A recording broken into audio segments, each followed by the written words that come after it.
7 p.m. I'm calling this council meeting to order. Council, can I get a motion to approve the agenda with the additional items? Moved by Councillor Humphrey, seconded by Councillor Thompson. Council, we need 2/3 majority of the members present, and it's required to permit the additional delegation C to the agenda, just to let council know. So any comments or questions? Councillor Gallo. Thank you. I'm just, if I wanted to defer one of the items to future GC, should I be doing that now? And when we get to the items and I ask for them to be pulled or to do what, that's when we would do that. Okay, and we're adding the added item to the agenda. Is that what we're doing now? The added item, and there's a delegation that's being added as well. Thank you. Any other comments or questions? Mr. Clerk, call the vote. Thank you, Mr. Mayor. Recorded vote for your approval of the agenda tonight. Councillor Gardner, I don't believe is on yet. Mayor Maracas? Yes. Councillor Kim? Yes. Councillor Humphreys? Yes. Councillor Gilliland? Yes. Councillor Gallo? Yes. And Councillor Thompson? Yes. Motion carries. Thank you, Mr. Clerk. Declarations of pecuniary interest. Seeing none. We have no community presentations, delegations. We have 3 of them. 2 are with us. 1 is a written. First up, Rebecca Beaton, resident, regarding item S2R2 CS20-014 Electoral System Review Final Report. Ms. Beaton, welcome. Just remind you have 5 minutes and the floor is yours. Thank you very much, Mayor Maracas. First, I would like to thank Samantha, who talked me through using this process. So I'd really like to thank her. And just so she knows, no, I can't use my rotary phone for these. This evening, you're going to presumably be recommending approval of the ward system from last week's GC meeting. As you know, this was one of 2 referendum questions that were asked during the 2014 election. Voters voted against the ward system, and yet subsequently a committee was formed, a consulting firm was hired, and nearly $100,000 was spent on this issue. Would each of you explain in 30 seconds or less, if that's possible, why you are even considering this if the majority of residents said no? And I do have a follow-up question.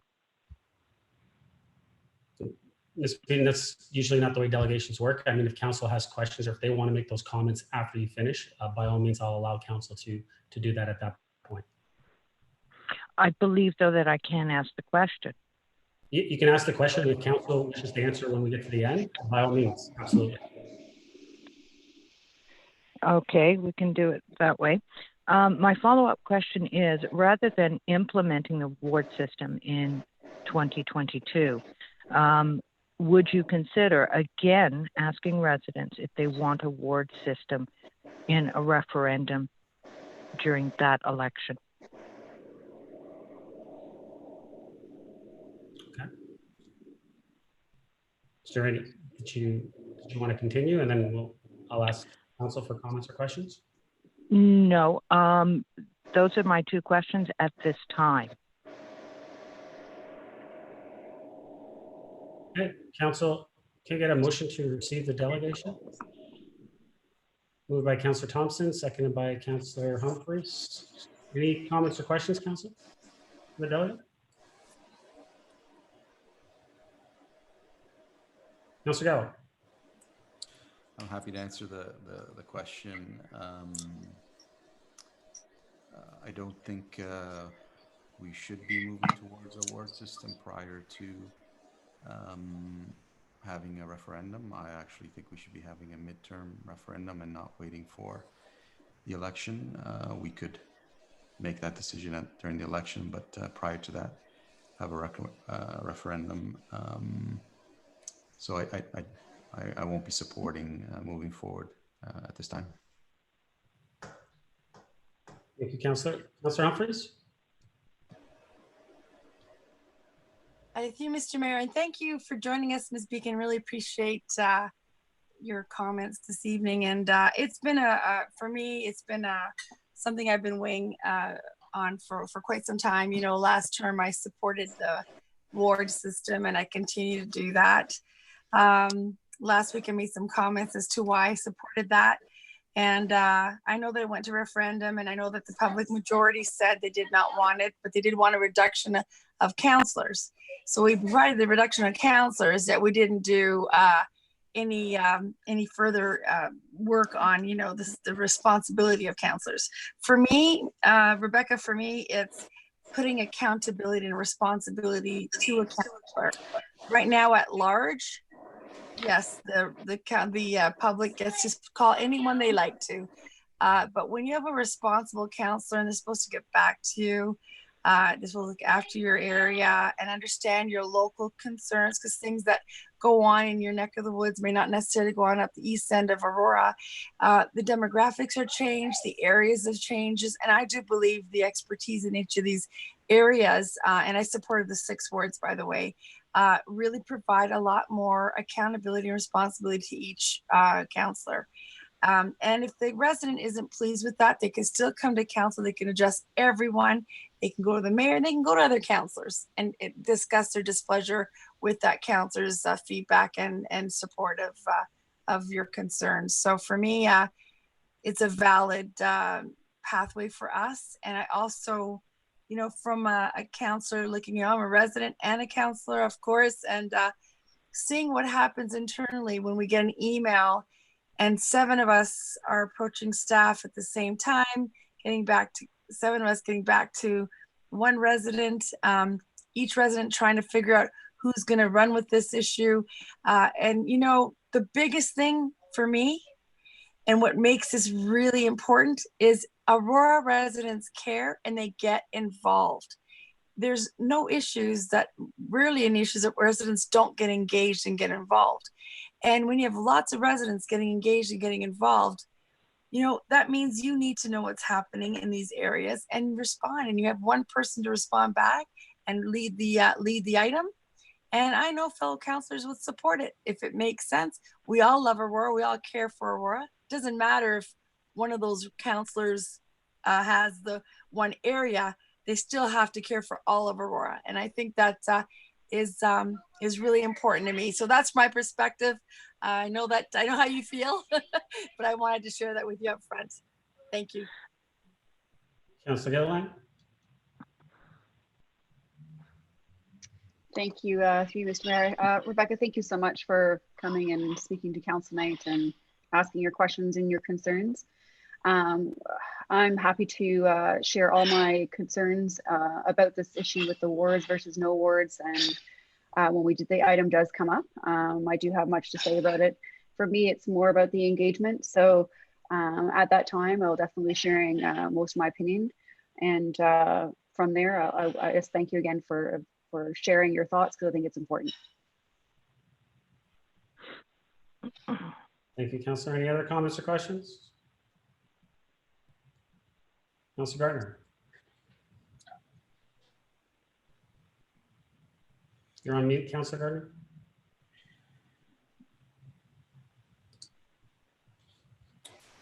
Thank you, Ms. Beaton, for coming forward. I know you're a proponent of the at-large system. My disappointment with this is that there wasn't an option for residents to pick no wards. I think a lot of the public are not happy about that either. So although I will be supporting the option that was picked for the wards, I won't be able to support this motion to carry it through to the next election. Thank you. Councillor Kennett?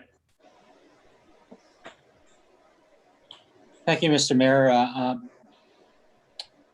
Ms. Beaton, thank you for delegating, and I certainly appreciate and understand your comments and concerns. I'm not going to speak to all the bullet points in terms of the pros and cons of the at-large and the award system. It's, you can read them for yourself from this general committee agenda. But in addition, or just to focus on a couple of those those cons of the at-large system, in which I served in the last 6+ years. As Councillor Humphreys mentioned, there's a lot of duplication of efforts. It's kind of like you watching a duck smoothly swimming across a pond, but underneath you're seeing the duck just frantically pedaling away. And, that's what you see when you have residents emailing all of us, asking us to, about an item, and all of us are trying to solve the problem when you only really need one counselor. And I know that, it's, and I said last week in our meeting that residents have the view, if it ain't broke, don't fix it. And why not? Because you only see the surface level of what's going on, but underneath, with us counselors and staff, the efficiency is there, the productivity is not there. And those are the reasons, that's one of the reasons why I'm in favor of the award system. And certainly, when you look back at 2014, you had 28 candidates. It's pretty daunting as a new entrant to compete with an elective process with 28 other candidates. And when you have a award system, there's 2, 3, 4 people, and you can focus on the issues, and it benefits the residents of that ward. There's less barrier to entry to new candidates, and I think that is great in a democratic system. And just based on I've heard people say that the majority of residents voted against the ward system in the 2014 referendum, which was part of the election process. It was just a survey that was put out there. I believe it was 54.7%. So, it was roughly 50-50. But the Municipal Act states, you needed 50.1% of the voting population in order for that to be official. And so that's the reason why, that was not an official opinion, or it was not acted upon. So I think, certainly, we heard from residents, but you also have to, I think the voice also matters with respect to counselors, because they do the everyday role. And I think, many of us, they knew our position with regards to the ward system from last term. And as well, I think many of us ran on that question as well. And I certainly was open to the ward system. And I said that there was no point in removing 2 council positions unless it was going to lead to a ward system. And so my position was known and clear. And so for those reasons, I am for the ward system. And thank you again for delegating. Thank you, Councillor. Councillor Thompson. Councillor Thompson. Thank you. I won't go into too much detail. We'll save that conversation for the item, but I've repeated it many times why I'm in favor of the ward system. Even during the election time, it was a front and center issue. Everybody on council was quoted in the paper on their perspective on wards. I believe at that time, 5 of the 7 people in front of us have said that they were pro wards. And so it certainly was an issue that's been in front of the public for at least the last 3 years. And I definitely take into consideration the 2014 vote, as well as the ongoing conversations that I've had over the last 3 years. But as I've said many times, I think that it's the best way forward for the town of Aurora. Thank you, Councillor Thompson. And Rebecca, once again, thank you for coming. And I'll keep my comments brief because I'll speak to it at the during the item as well. I openly stated during the election that I would bring a ward discussion to the table and for council to make a decision. And so everyone knows that I'm in favor of it. Okay, well, I would like to thank all of you for at least taking the time to answer the question. We will talk later. So thank you very much. You're welcome. Thank you for joining us, Rebecca. Thank you. Council, I'll call the vote. Mr. Clerk? Court vote for receiving delegation A, Councillor Kim, Yes. Councillor Gilliland, Yes. Councillor Humphreys, Yes. Councillor Gallo, Yes. Councillor Gardner, Mr. Gardner, you're on mute. Yes. Councillor Thompson, Yes. and Mayor Marakis. Yes. Motion carries. Thank you, Mr. Clerk. Next delegation, Klaus Wernberg, resident, regarding motion, Councillor Gallo, trail crossings.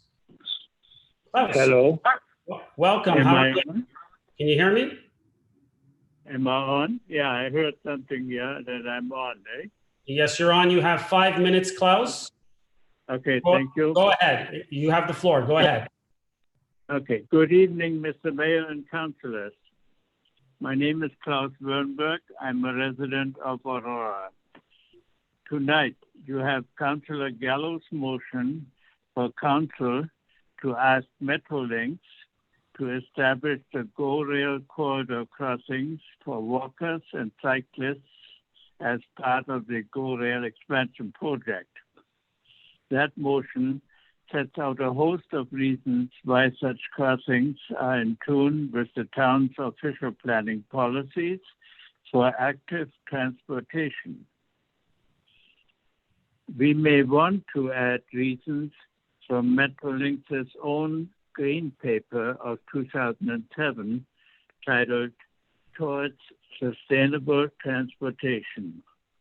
In that paper, it was pointed out that walking and cycling is influenced by how direct a trip is, and that direct connectivity is a recognized important predictor of creating walkable communities. Adding Metrolinx's own reasons to strengthen Aurora's official intent to incorporate active transportation into the fabric of life of our town would strengthen the motion. I also do appreciate that the motion has a due date for the submission of background historic information to be reported by staff. I do, though, have the concern that the tendering of the rail expansion contract may advance to a degree that renders our request for inclusion as add-ons of the off-road crossings out of time. So it may be a good idea to send Metrolinx a formal notice that Aurora needs extra time to prepare design details for the crossings that we expect to be included as add-ons in the project tendering. At this point, I would like to thank all of the supporters who wrote emails to let you know their varied reasons why they deem it so important that you formally convey to Metrolinx that the implementation of the Trails Master Plan's suggested rail crossings is vital to Aurora's walkability and cyclability. Without those emails and online competition, hardly any of us would have been aware of the issue's importance to the residents of Aurora. Lastly, in view of the recent email received by the mayor from Mr. Burster, the President and Chief Executive Officer of Metrolinx, I'm wondering whether it might not be a good idea to send a request to Metrolinx to provide us with the reasons for not allowing level crossings. Metrolinx's opposition to level crossings and safety being the reason has, as far as I know, never been documented in such clear terms. The incident-free Newmarket level crossing at London Road, of which you see a photo on the screen, provides an example why Metrolink's safety excuse for not wanting level crossings deserves examination. I understand that the letter to the mayor was received after the motion was submitted.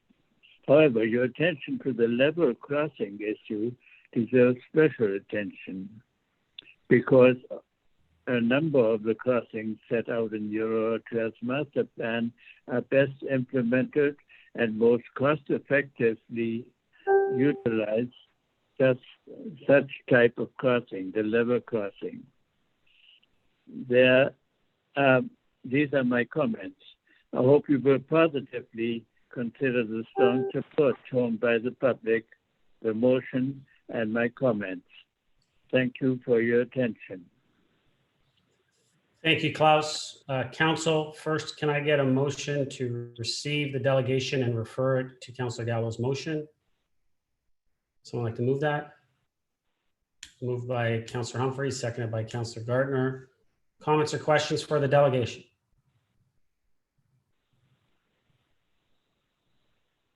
Councilor Gardner.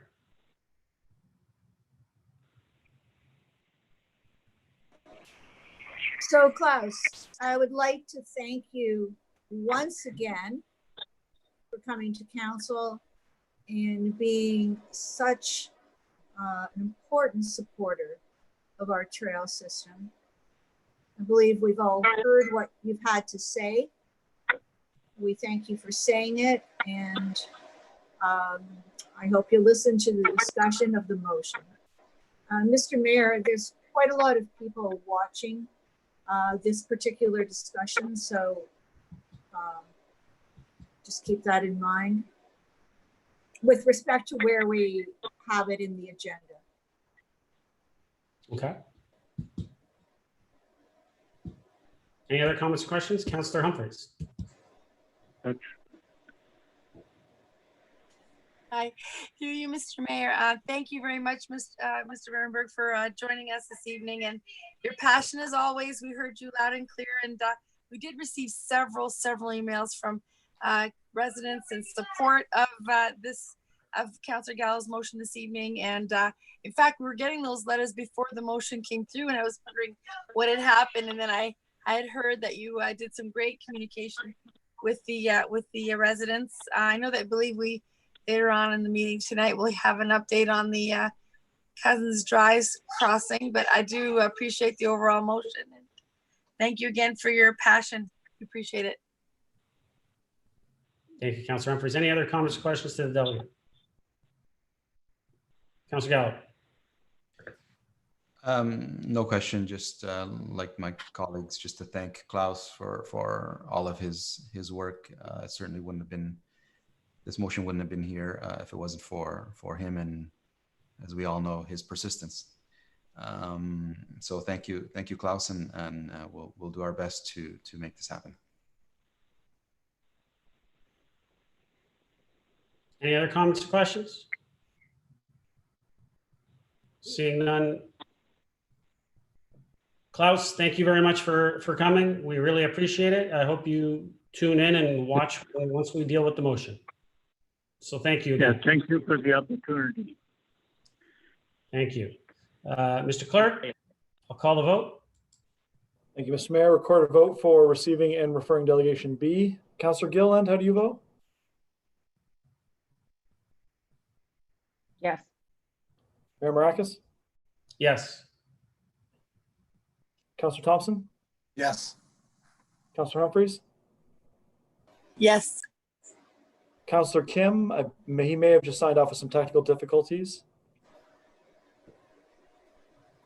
Councilor Gardner? Yes. Councilor Gallo? Yes. And Councilor Kim is back. Councilor, we're just record a vote for receive and refer the delegation B. Yes. Motion carries. Thank you, Mr. Clerk.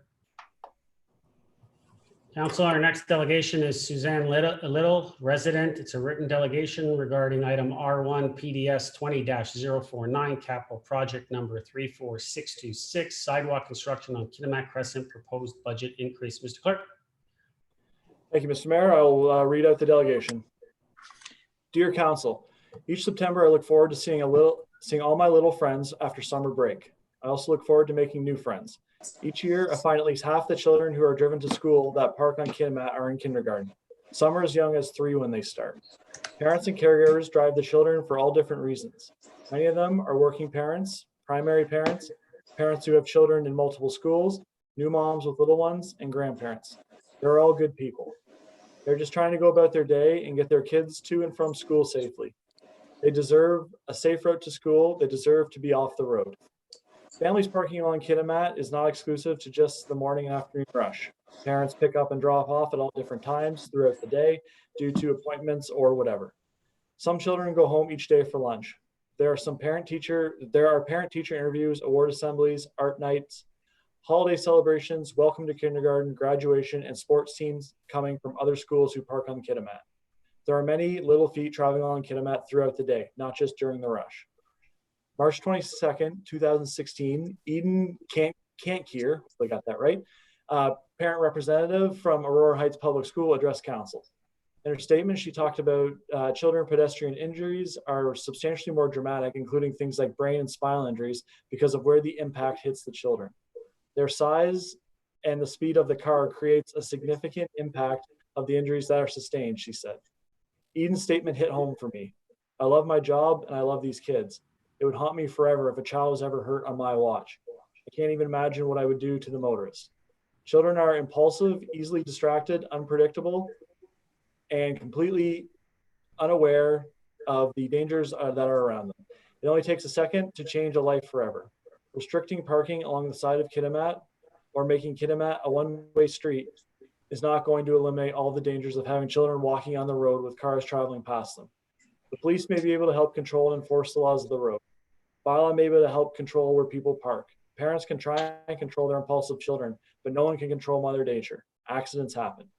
The general committee agenda from Tuesday, May 5th, 2020 states that this project requires a funding increase of $92,700.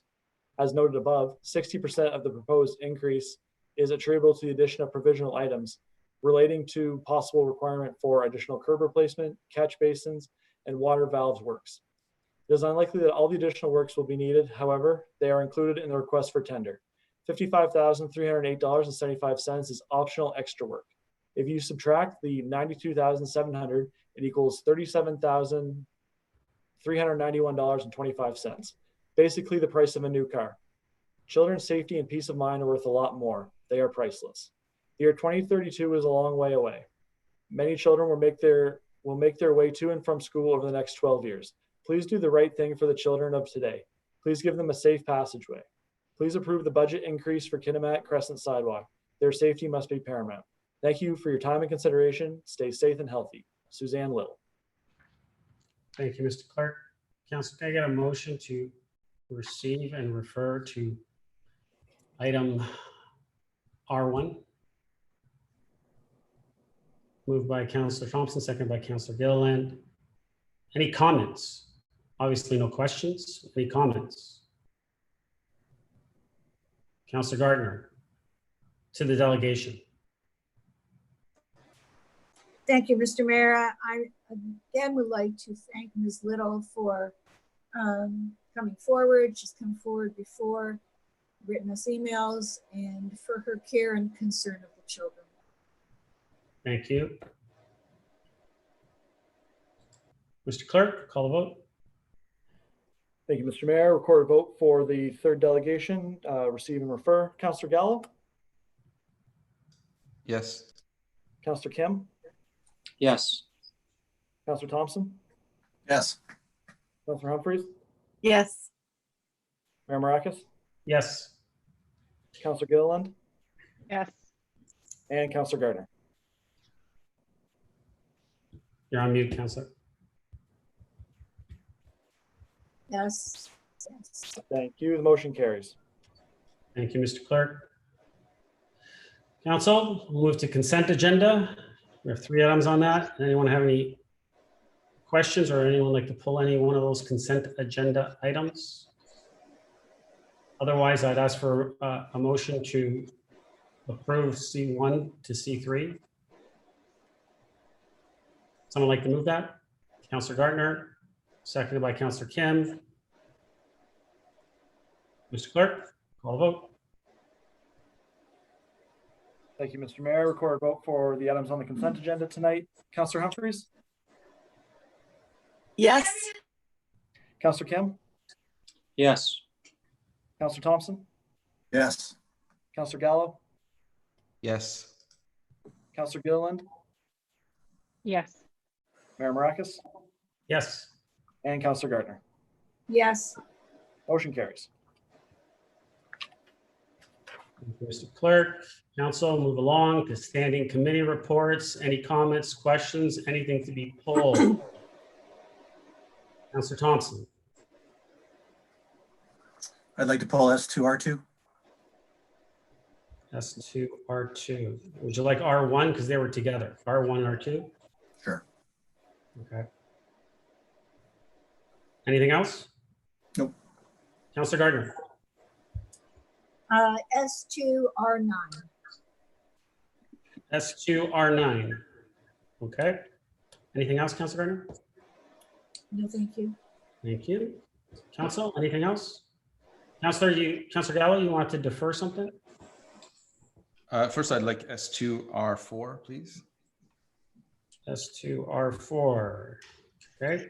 And I just, in the regular agenda, I wanted to defer R2. Okay, when we get to that one, we'll deal with it then. Okay. Is that all for standing committee reports? Councillor Gallo? That all for? Okay, thank you. Any councillor, anyone else that wants to pull anything from the standing committee reports? All right, seeing none. Can you get a motion to approve?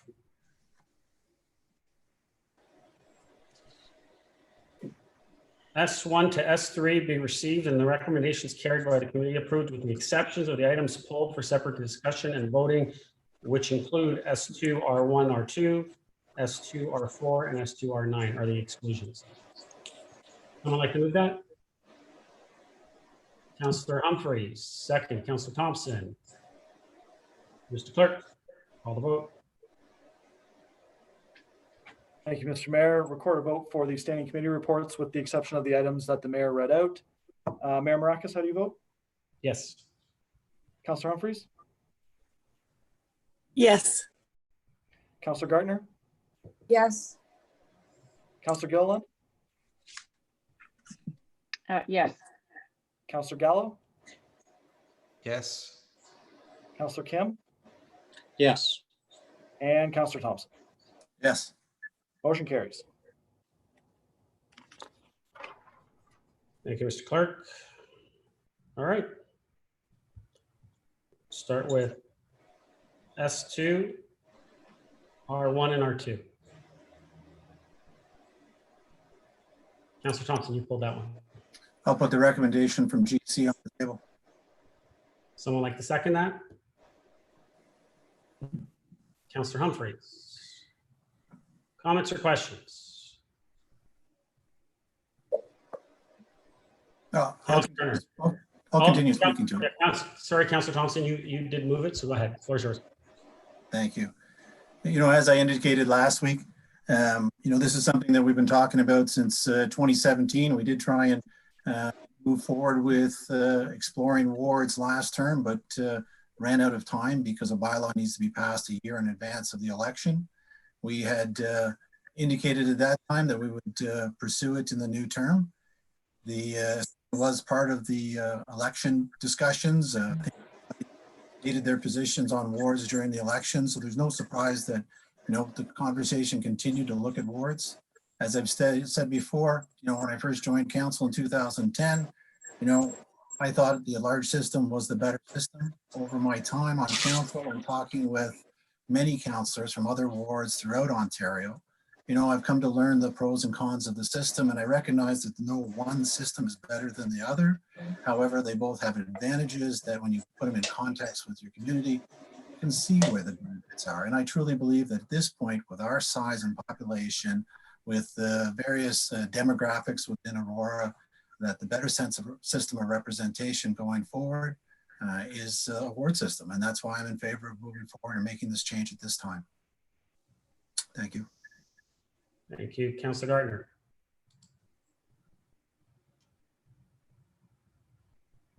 Councillor, you're on mute. Didn't realize I had my hand up, Mr. Mayor.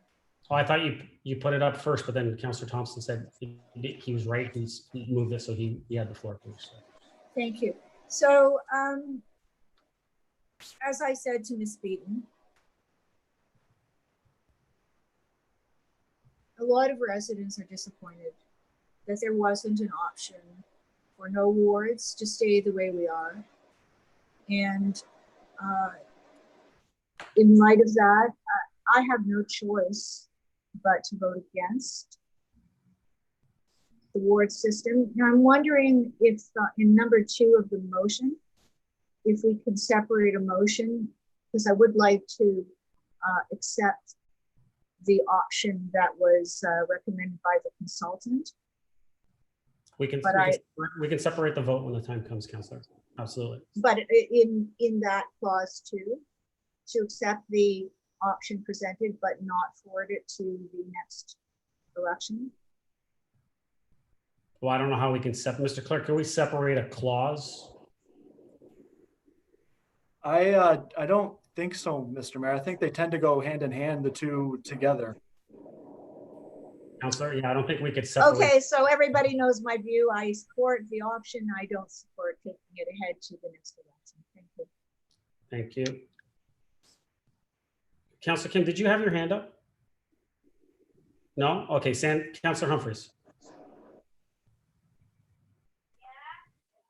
Thank you, Mr. Mayor. And you know, I said a lot of what I wanted to say this evening. One of the things that happened throughout the week, though, there were a couple of issues that came up, some residential issues that had 2 residences say, you know, I could appreciate why I would like a ward system. And it's as simple as a dog, a leashless dog park going behind a bunch of residences' places that we thought everything was fine for. And what turned out to be was the ratepayers group didn't have an opportunity to communicate to everyone. So they didn't get any feedback. And this was going full steam ahead here. And we could have stopped a bunch of work that the staff have done, a ton of work staff had done, a ton of design work and money spent.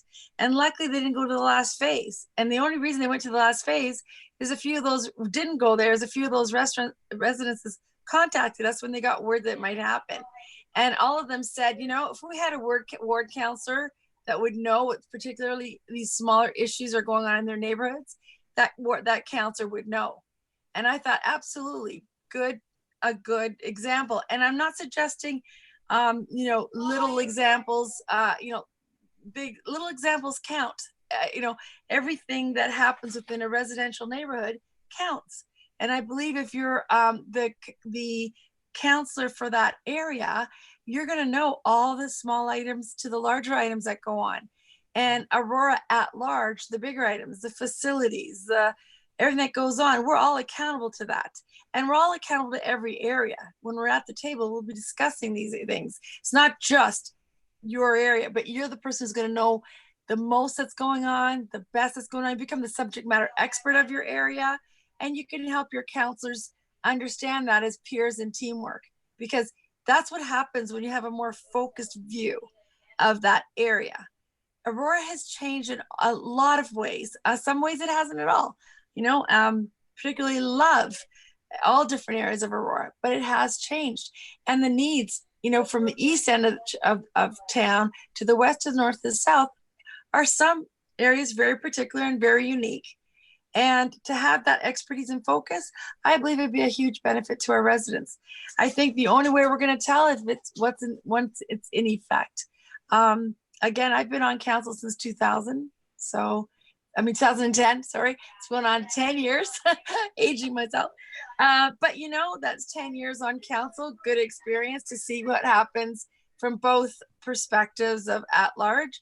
And seeing what's happening, as Councillor Kim eloquently said earlier, everything looks like it's floating along, but there's a lot of work underneath, repetitive work, redundant work being done. Staff ourselves, that it gets to a point where, you know, I'm sure it could have been streamlined, the issue resolved and done. And often I get residents saying, can you tell me who my ward counselor is, or who's the counselor I speak to? And I say, you can speak to any one of us, all 6 of us and the mayor. Oh, okay, that's good. But you still, you know, you got to pick. So anyway, that's just my experience. I believe it is going to be the right way to go, and hope we can see this come to fruition. Oh, and one last item that I think I need to add. When we asked at the referendum, would you like to reduce councils and would you like a ward system? There were 2 questions on the ballot, and those 2 go hand in hand. When one was selected and the other failed slightly, everyone wanted to see less councillors, less of us, but you know, maybe about changing the way things were running, maybe not such a big issue. So now I see less councillors, all the reason to have a more focused area and do a solid job of that area. Trusting each other as peers to support each other around the table when these specific issues come up in those areas, and of course at large as well when they're the larger items. But that's all I wanted to say for tonight, so I support the motion on the table. Thank you. Councillor Gilliland. Thank you, through you, Mr. Mayor. I've spent a tremendous amount of time discussing this option with Aurorians, and I've reached out to other town councillors and other mayors who are both a ward and at-large system, just to kind of gain some perspective. I am the new councillor on the block, and the only experience I have is an at-large.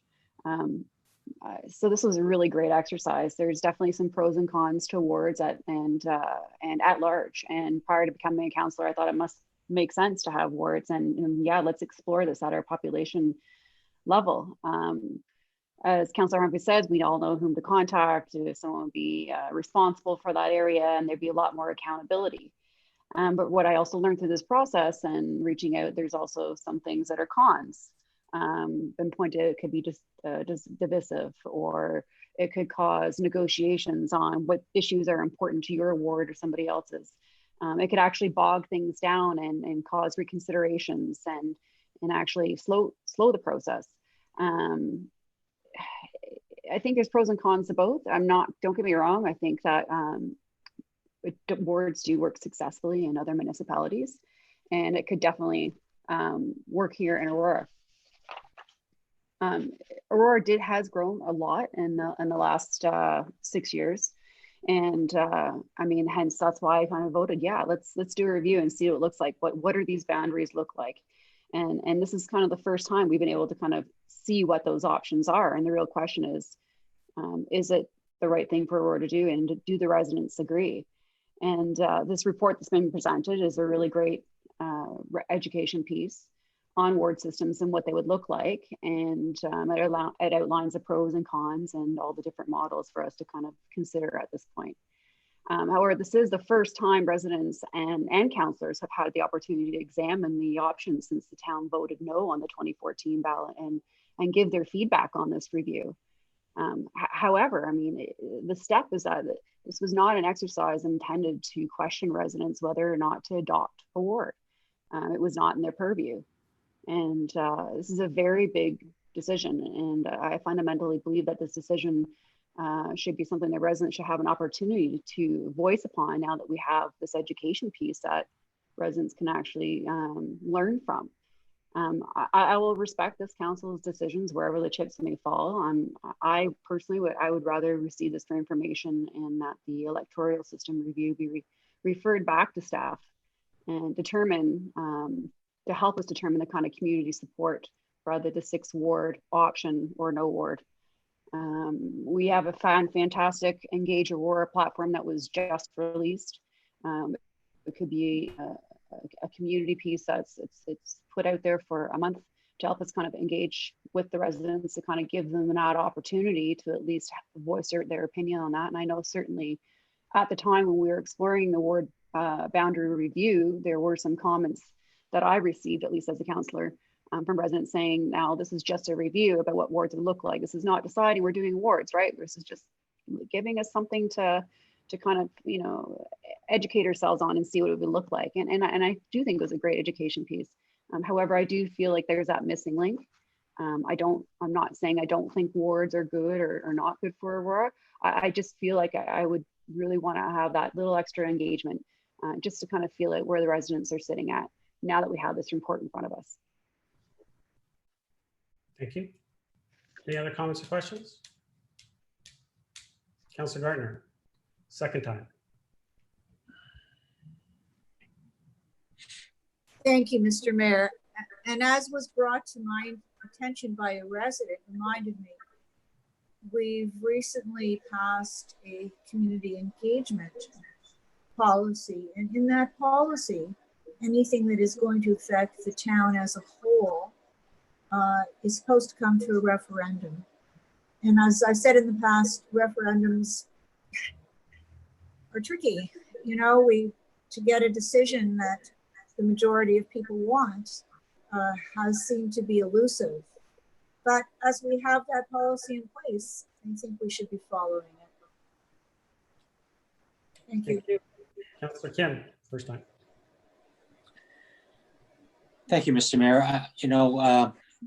I think most of my comments were made after the delegate earlier in the meeting, so I won't repeat that, but there are pros and cons that's been written out by the consultant.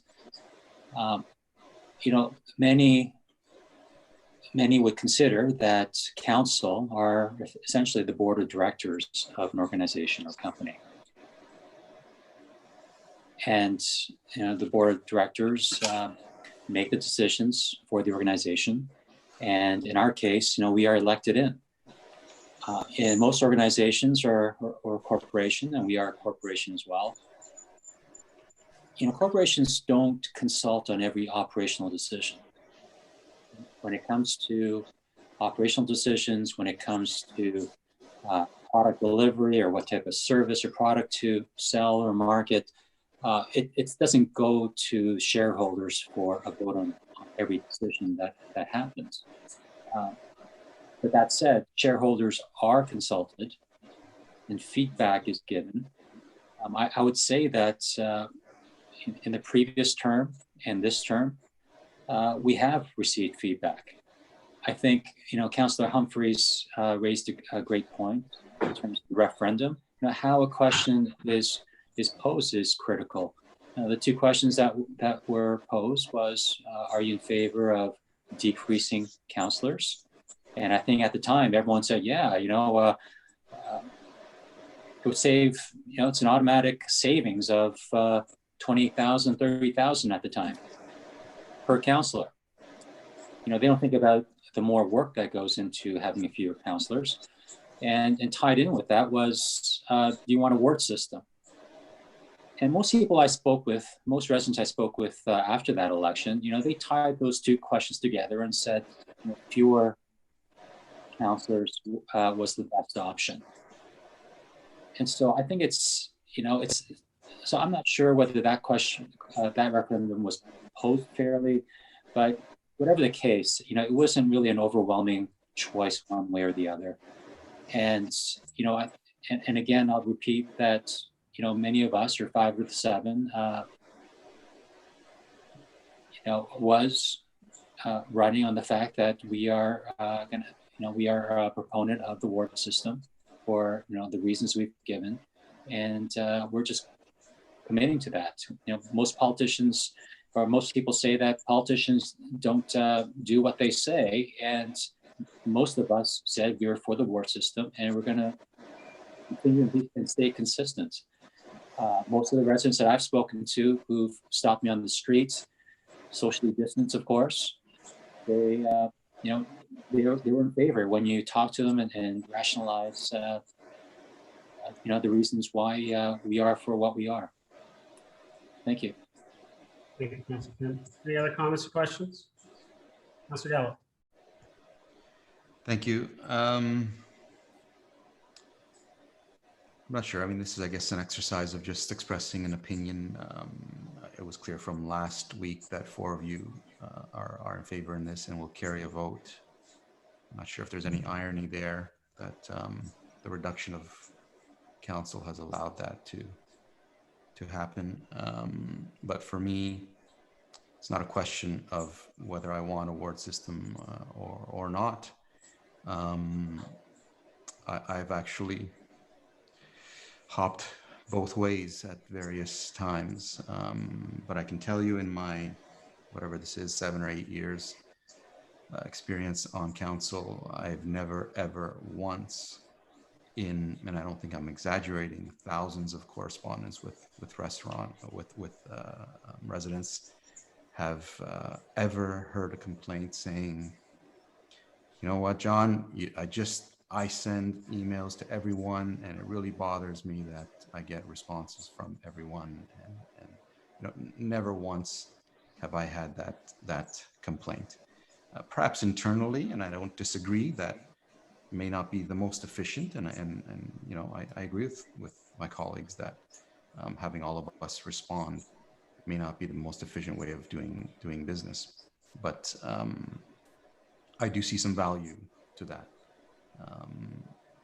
The system has worked for many, actually forever.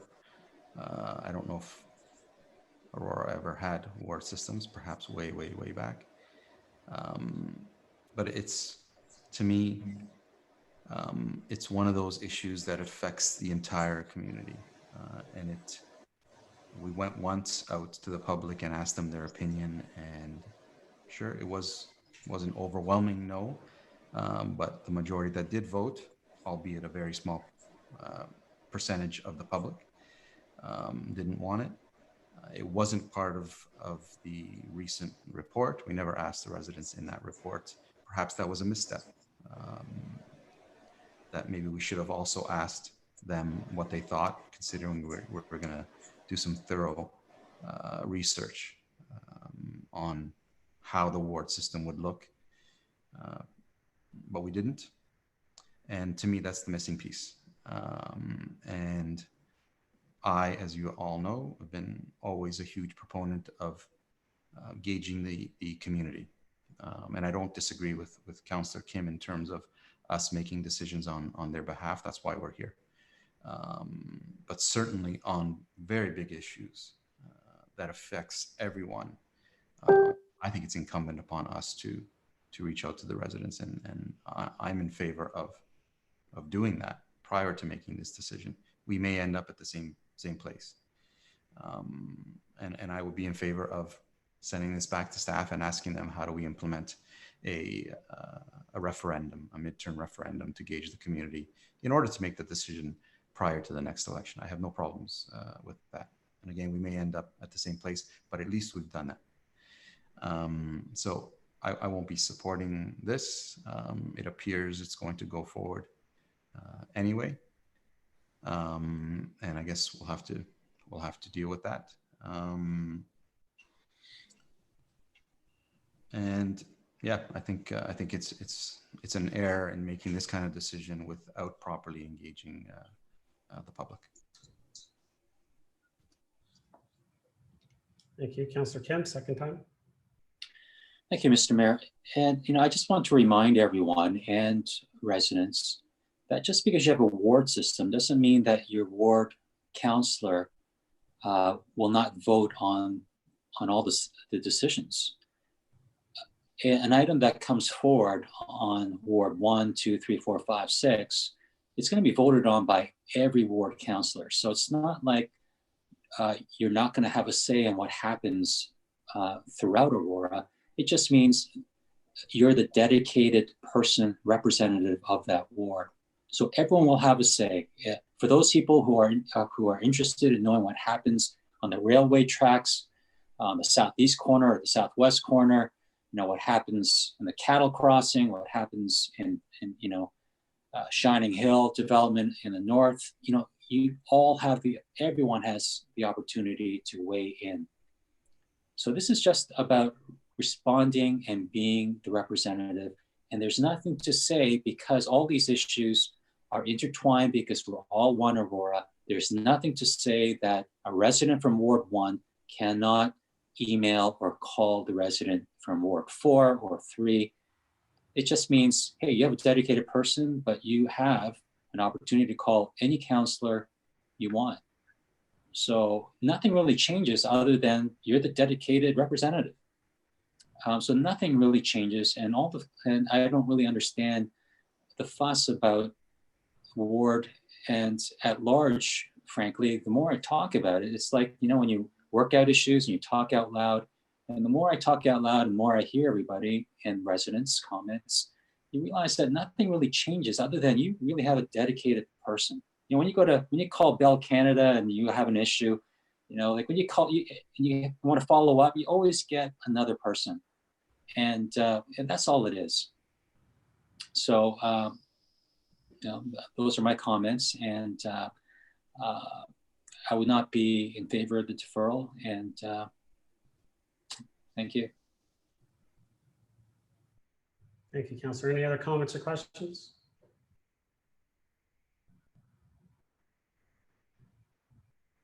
Seeing none, you know, I guess I'll just make a few comments. We've been discussing moving to a ward system for so many years. It's actually been about, and I think Councillor Thompson mentioned about it, 3-4 years. Last term, the governance committee made recommendations to reduce the number of councillors from 8 to 6. Everyone knows that. And that's what council did. Council felt the reduction in councillors was the first step to changing to a ward system. We had the discussions about reducing, and the conversations were, and I know a lot of us felt that if we weren't going to move to a ward system, then there's no need to make that change, because we felt that we're going to make the change because splitting into 8 wards was impossible. And if we're going to look at going into a ward system, 6 is a better number for us to work with. And so therefore we'll make that change and that reduction. And so we voted in favor of that, knowing that we're going to go forward with looking at becoming wards. We actually had the governance committee look at hiring a consultant and doing the work last term in the creation of a ward system and implement it for the 2018 election. Now we ran out of time, and so we couldn't implement that. There was insufficient time to review the needed public consultation, the additional information, the further discussion. And so we said we will defer this to the next term of council and allow the next term of council to implement it. And there was some concerns about, well, if we reduce the size of council, how are we guaranteed that the next council would make that decision to move towards a ward system? And we weren't guaranteed. But we decided we're going to put the faith that the next council will follow through with what the first step was that we took. We've openly discussed ward systems since that 2014 referendum. We've talked about making that change to go into a ward system. I've said many times, I'm in favor of it. I believe the public needs to be involved, and they have a right as well to know what each one of us as elected officials, what our stance is. And during the 2018 election, that's why I openly ran on the promise of bringing wards to council and for them to make a decision and implement it by 2022. Now I've kept that promise, and I've kept that promise to bring this to council and for council to make a decision. And that's what we're doing tonight. And that's what I've said. So why do I believe in a ward system? Why do I think it's needed? Well, first off, it's time. And as our community grows and the demographics change, we need to look at how we provide the best possible governance for all Aurorans. And I believe we will see a more diverse field of candidates, as well as representation from all areas of our town. Now, this change is about better governance, better engagement, and it's about engagement with our community from our councillors. And this will lead to more informed and more engaged community, which will make our town even better. We always talk about we need to engage the public. We need to have more input from the public. That's how you do it. You get engaged. You have passionate councillors from each area that are working hard for their areas, and going out and speaking to each resident. We all know we go out during election time and we go knock on doors. And how many times have we heard that it's impossible or very hard to get to every single household in the town? So how can you engage everybody? You engage everyone by moving to a ward system. People have dedicated areas, and we work together as a team to make decisions. So for me, it's time council does what we are elected to do. I made a promise, and it's up to us to hold up our promises and make a decision, and that's how you get things done. And that's why I'll be in favor. Stuart, any other comments or questions at this time? Otherwise, Mr. Clerk, I'll call the vote.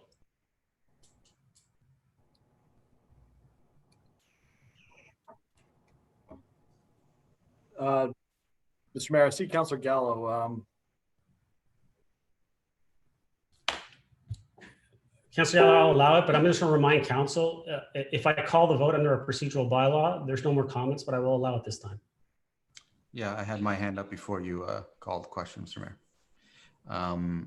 I just want to be crystal clear in terms of my view. As I said, I'm not necessarily in favor or opposed to a award system. My concern is process and public engagement, and that's where I think we are failing.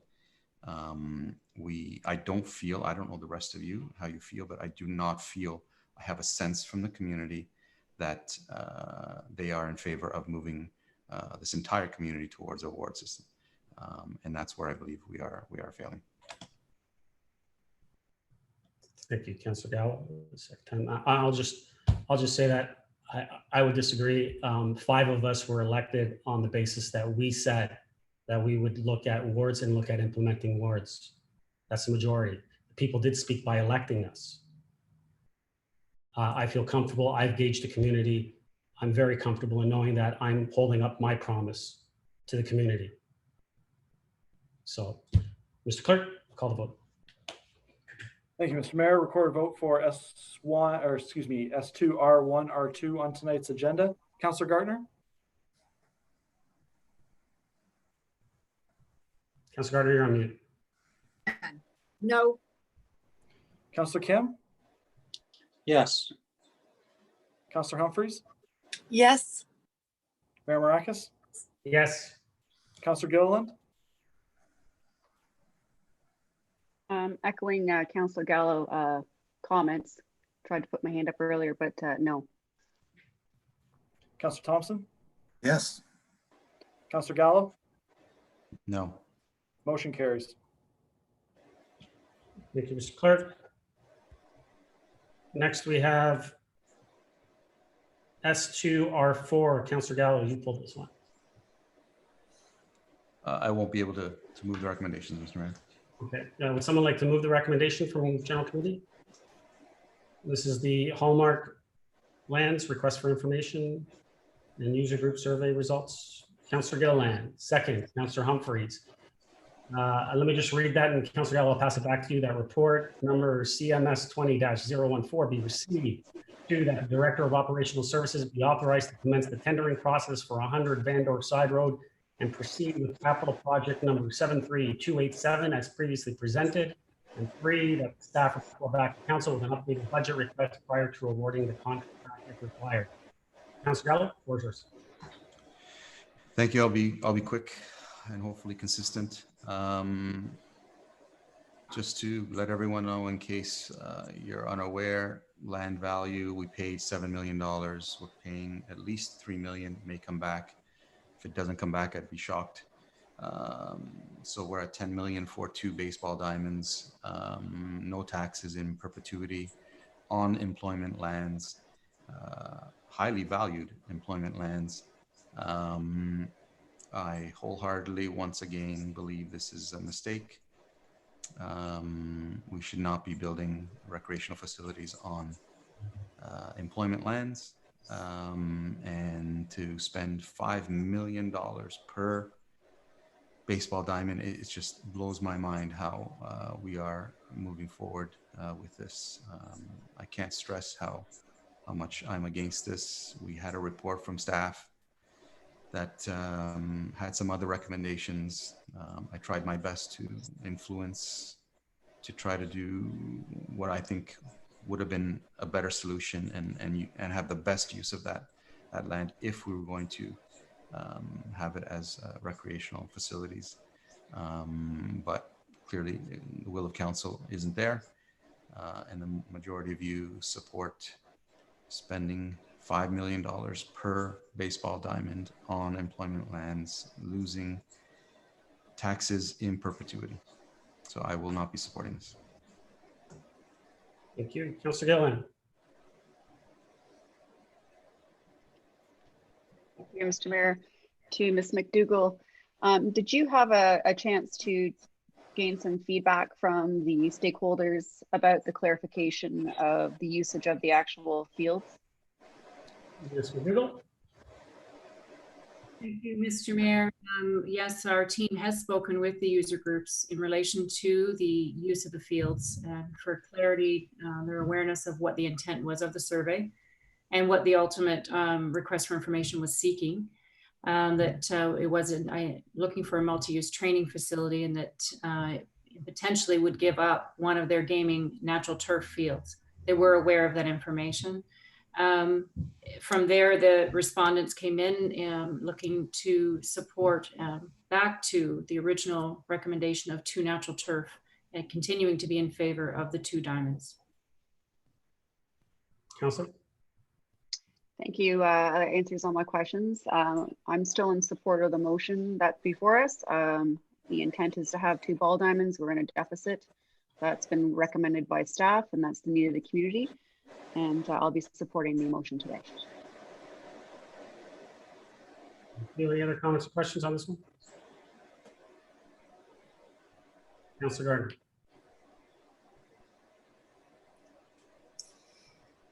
Thank you, Mr. Mayor. I'm torn because we don't have enough rec land and we missed an opportunity in the 2 sea lands to buy a nice flat piece of land from the developers.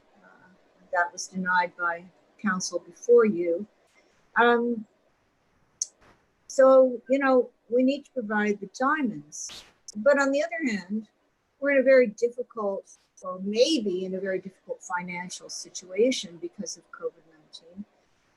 And because of that, I have to change the way I voted and agree with Councillor Gallo, and we'll be voting against.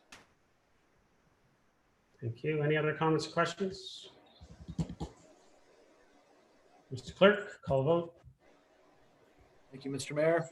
Record a vote for S2R4 on tonight's agenda. Councillor Thompson? Yes. Councillor Kemp? Yes. Councillor Gilliland? Yes. Councillor Gardner? No. Mayor Maracus?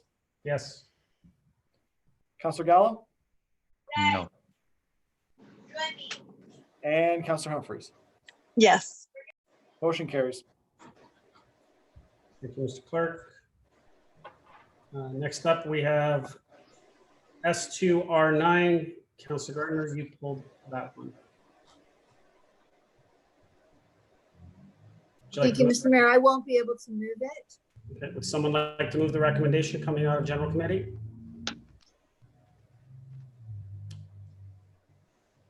Someone? Councilor Thompson, second. Councilor Gilliland. Council, I'm not going to read through that right now at the moment. It's on the screen. It's pretty long. It's lengthy. I think everyone's seen it. I read it last week. Councilor Gardner, the floor is yours.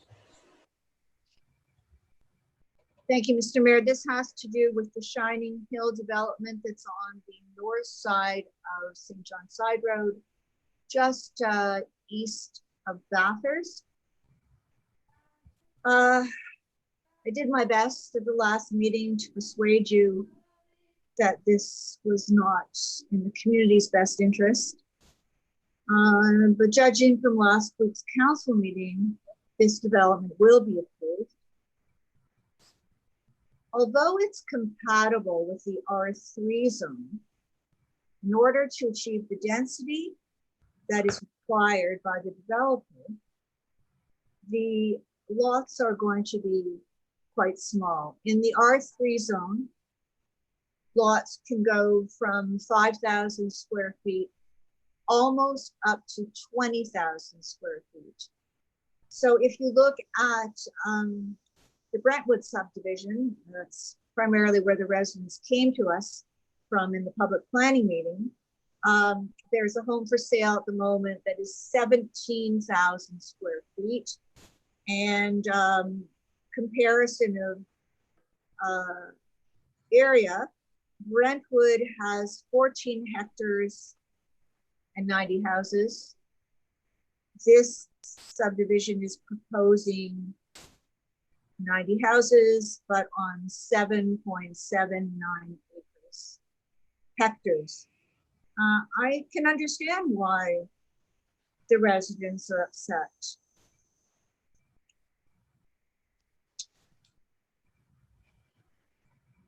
You know, this, if we're going to use the R3 zone, yes, it does keep the letter of the law, but certainly not the intent of our official plan. The intent to protect the marine. This development will neither be appropriate or compatible, and that is what is required of us to do in OPA 37. So again, I'm saying that I'm going to fail at persuading you. We have to concentrate on Schedule A. Schedule A is many pages of conditions of approval. And these are council's conditions of approval. Some of them are really routine. Some fall under the jurisdiction of the Lake Simcoe Conservation Authority or the region of York, but there are a lot that will be under our jurisdiction, and they all must be satisfied in order to qualify for registration, i.e. sale. So I was in touch with Mr. Waters. Mr. Waters, I think staff has done a great job of identifying the conditions. There are 103 conditions and almost 50 sub-conditions. That's a lot of work. With respect to the fencing that is going to be put in place so that the open space and environmental lands, block 5 and 8, can't be accessed. Could you comment on what that fence is going to look like and how it's going to ensure?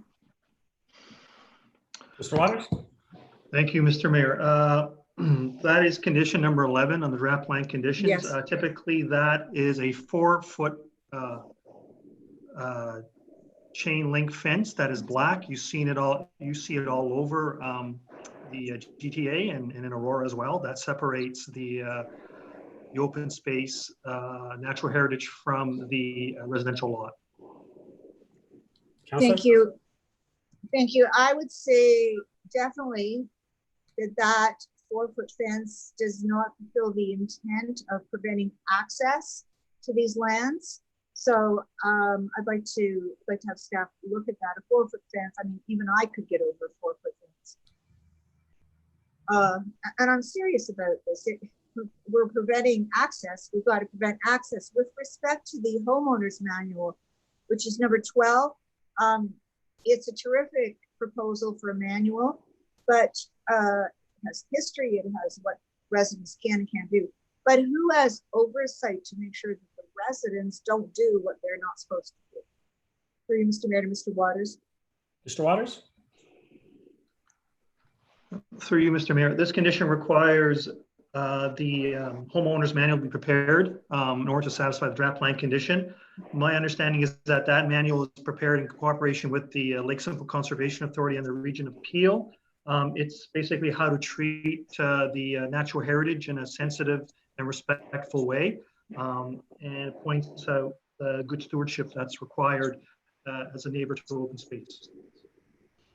But we could, thank you, Mr. Waters. And I mean, it's great, but how are we going to have oversight on them? Mr. Waters? Sorry, through you, Mr. Mayor. Council's question is, how do we sort of enforce what's good practice? Well, I think we have to leave it up to the individual, and through education, they will implement what's in the what's a good practice regarding neighbor to open space. Councilor? I don't have enough faith in human nature to just let that one go. At the moment, I will. With respect to the residents who came to us, they were worried about noise and dust and wildlife and trees. So I can say to them that there are 3 different conditions in here that have to do with noise levels, noise attenuation, dust control. Actually, there's more than one on dust control. With respect to the traffic and crossing the road, Mr. Mayor, I'll have to leave that up to you. to try and do something at the region. The section that worries me the most is number 54, Mr. Waters. It sounds great. It says the owner shall not disturb or otherwise use any portion of block 5 and 8, that's the environmental land and the open space, for the storage of topsoil, fill, vehicles, or equipment. So will our staff be monitoring that? Mr. Waters? Through you, Mr. Mayor, yes, the soil alteration permit will require inspections during the grading of the property, and that clause is intended for topsoil that is originating from the grading or from the lots in terms of excavation, not to be stored on the buffer block, including any heavy equipment as well. Thank you. Thank Councillor, you. Thank you. You're 5 minutes, Rob. But if you want to speak, I'll ask if anyone else wants to speak first, and then, but if you'd like, I'll come back to you. Anyone else, council, would like to make a comment or question on this one? Seeing none, Councillor Gardner, did you want to speak again? I want to speak in closing, if nobody, but actually, Mr. Mayor, I also have some amendments. I think Councillor Humphreys might have one as well. So when would be the appropriate time to do that? As soon as you want to put an amendment for it. Pardon? As soon as you want to put an amendment for it. Let me know what the amendment is and I'll ask for a seconder. Nobody else wants to speak? I got Councillor Humphreys, but I'm assuming she wants to put forward an amendment. So Councillor Humphreys? Hi, through you, Mr. Mayor. There's one section I was going through in terms of maybe through you, Mr. Mayor, to Mr. Waters, you can help me with this. There's the Oak Ridges Marine does have, I think, a 30-meter buffer. I believe we're going down to 10 meters here. I was wondering if we could ask if we can make that back to 30, just in terms of keeping that buffer a safe distance. To Mr. Waters, is that a consideration or something you discussed? I'm sorry that I missed it at the last Mr. Waters? discussion last week. Through you, Mr. Mayor, that buffer or protection zone has been supported through the planning process by the Conservation Authority. So they're supportive of that protection zone of 10 meters. Okay, so through you, Mr. Mayor, they are comfortable with that and confident they approve that. Okay, thank you very much. Yeah, maybe I'll have. Thank you through you, Mr. Mayor. That's it. Thanks. Thank you, Councillor Gardner. Second time.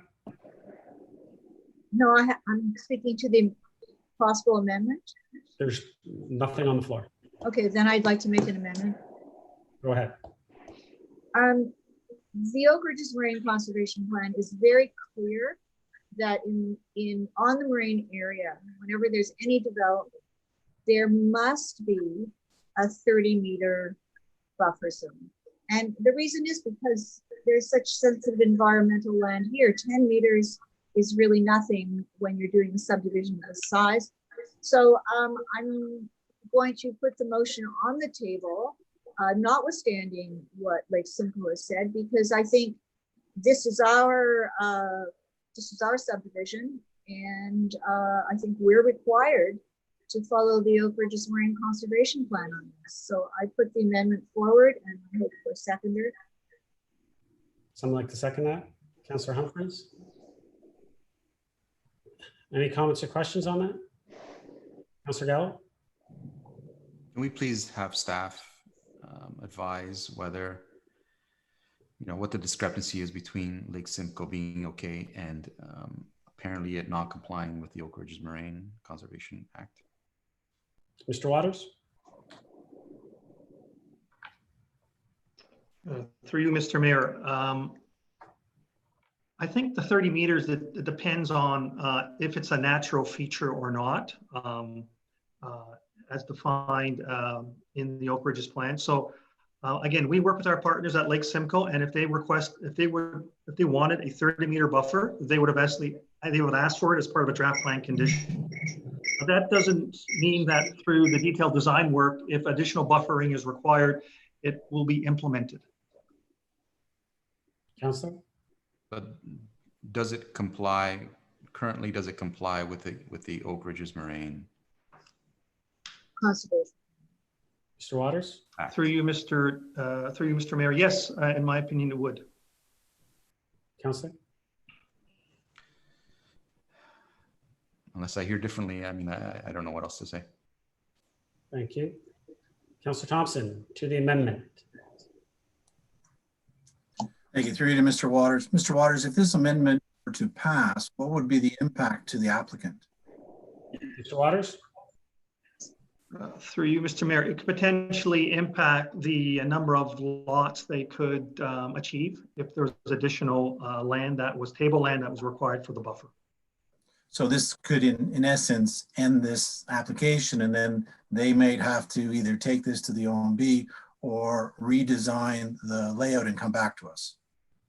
That's exactly correct. Yes, sir. Thank you. Councillor Gardner. Mr. Mayor, you know, we have buried in this report the chart that says the differences between what the R3 zone needs and what the R3XX is asking for. And in that chart, it says a 30-meter buffer. It says that in the Oak Ridges Marine Plan. I can't pull it out at the moment, but it does. So, I mean, I'm at a loss for words that we wouldn't do what's constructed in a provincial plan. Any other comments or questions to the amendment? Seeing none. Oh, Councillor Gallup, second time. Sorry, can Councillor Gardner refer to a page number where that she was referring to, please? Councillor Gardner, which If page? you're talking about the chart, maybe Mr. Waters, can you find the chart that's somewhere after the conditions and before the public comments? Because I only have one computer going here, so I can't find it. Mr. Waters, do you know which page this is? Otherwise, I mean, if we quickly, I mean, it's going to be difficult to sit here and come through it. Councillor, I would have thought that you would have had it. I understand that you don't have a few computers going, so we can appreciate that. Mr. Mayor, if the chart was in the body of our report, as charts always are, there would be no issue here. Absolutely. Councillor, before I let Mr. Waters answer, I'm just curious. You sit on Lake Simcoe Region Conservation Authority. You're our delegate there, and I'm just wondering, did you bring this up at one of those meetings and ask why they're supportive of this? Since you see them and you speak to them on a regular basis, and you're so concerned, I'm just curious to would you not have brought that? Mr. Mayor, you say this to me all the time, but I am really not there. I haven't been there. This is a year ago. I haven't been there in the last month. My meeting is on Friday. So I certainly will raise it, but you know, what's right is right. The Conservation Authority has different parameters, which is to protect water that goes to Lake Simcoe. We have other parameters, which is to protect the moraine. So, you know, I'll go back to Councillor Gallo now. Councillor Gallo? If Mr. Waters knows where that Mr. Waters? Yes, Mr. Mayor, I believe Councillor Gardner was referring to Appendix G, which is on page 77 of 93, I believe, of the of R9. what does it say, please? Oh, it is a 6-page chart. I believe Councillor Gardner may be referring to a buffer that is next to a key natural feature that requires additional buffer protection. In this case, that I don't believe there is one that is next to this proposed subdivision, which is why the 10 meters has been proposed and accepted by the Conservation Authority. Councillor Gallo?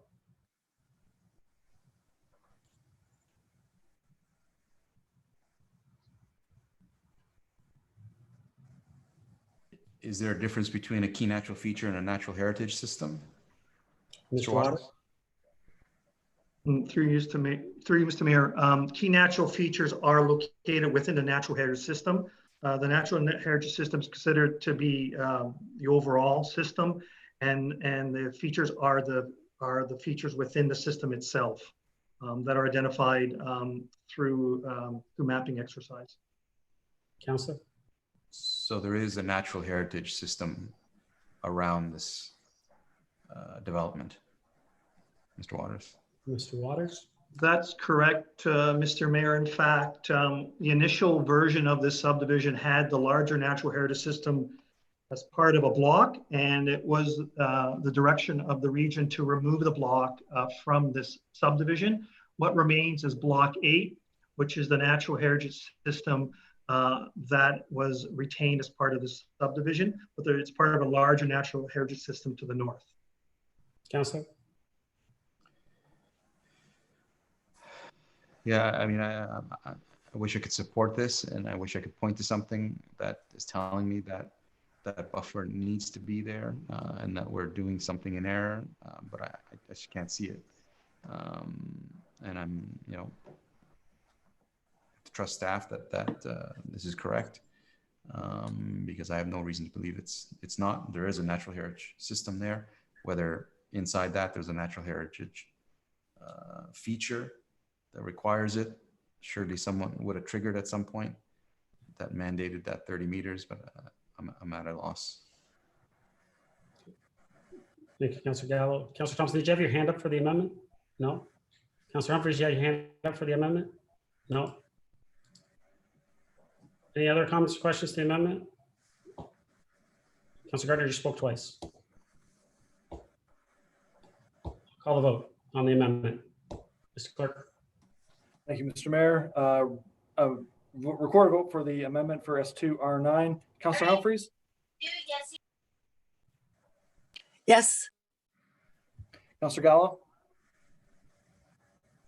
No. Councillor Gardner? Yes. Councillor Kim? No. Mayor Marakis? No. Councillor Thompson? No. Councillor Gilliland?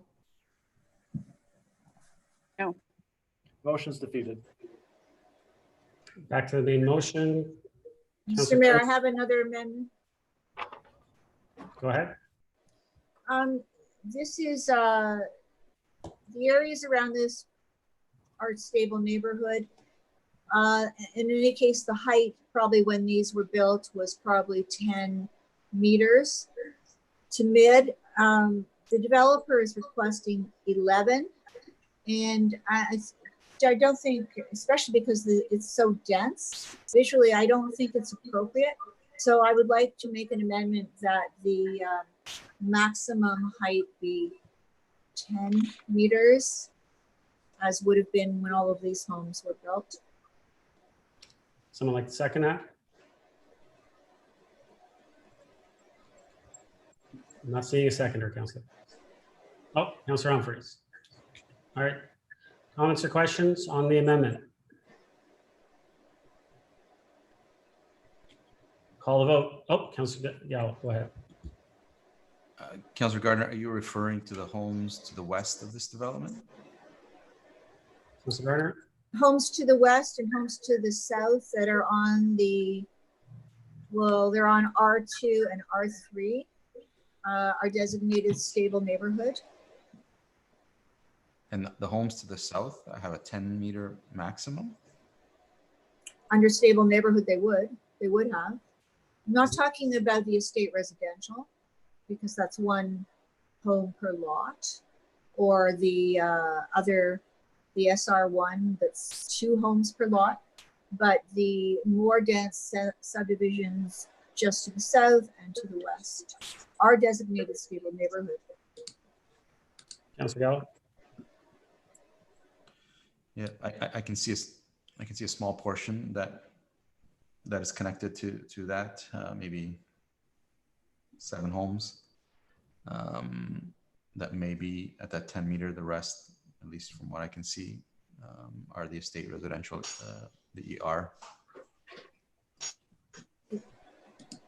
Thank you, If Councillor. I may, it's Councillor. because of the number of, it's because of the density.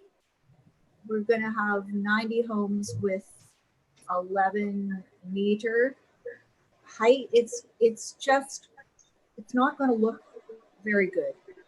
So I think it's fair to ask for 10 meters.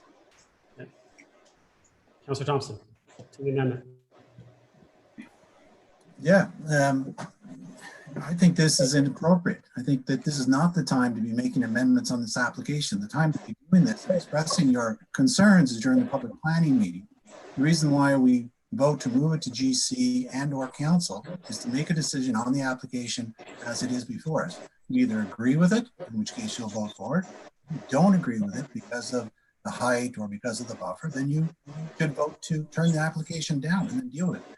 You cannot make changes at this point without knowing the ramification with regards to the applicant. The application was put back in 2019. It's well overdue in terms of the timelines that we as a council are obligated to make a decision. So now's the time to make that decision. You either support it or you don't. You don't make changes at the last minute to an application.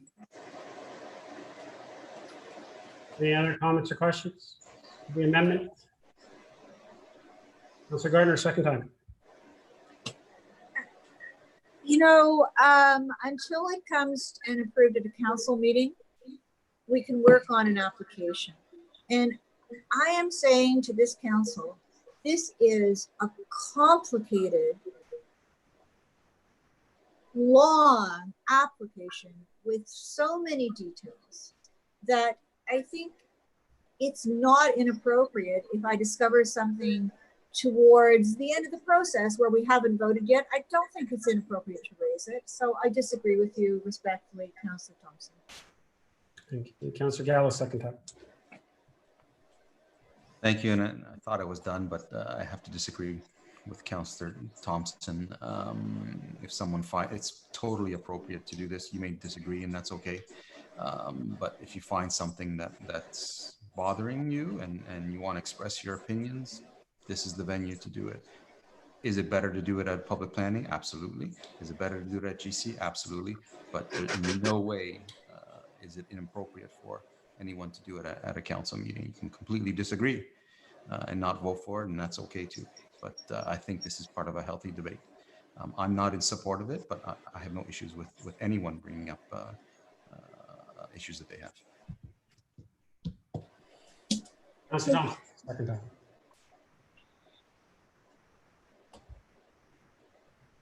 You're on mute, Councillor. What I am saying is that you either support it or you don't at this time. This is no different than what happened in Wellington Courts. People didn't want to support it. They wanted these changes. They voted yes, they voted no. At the end of the day, no decision was made. And that put the town in a terrible position as the applicant then appealed it to LPAT.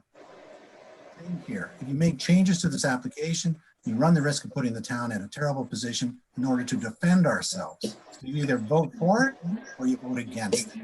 That's the process. That's the obligation that we as a council have under the Planning Act. You cannot ignore that.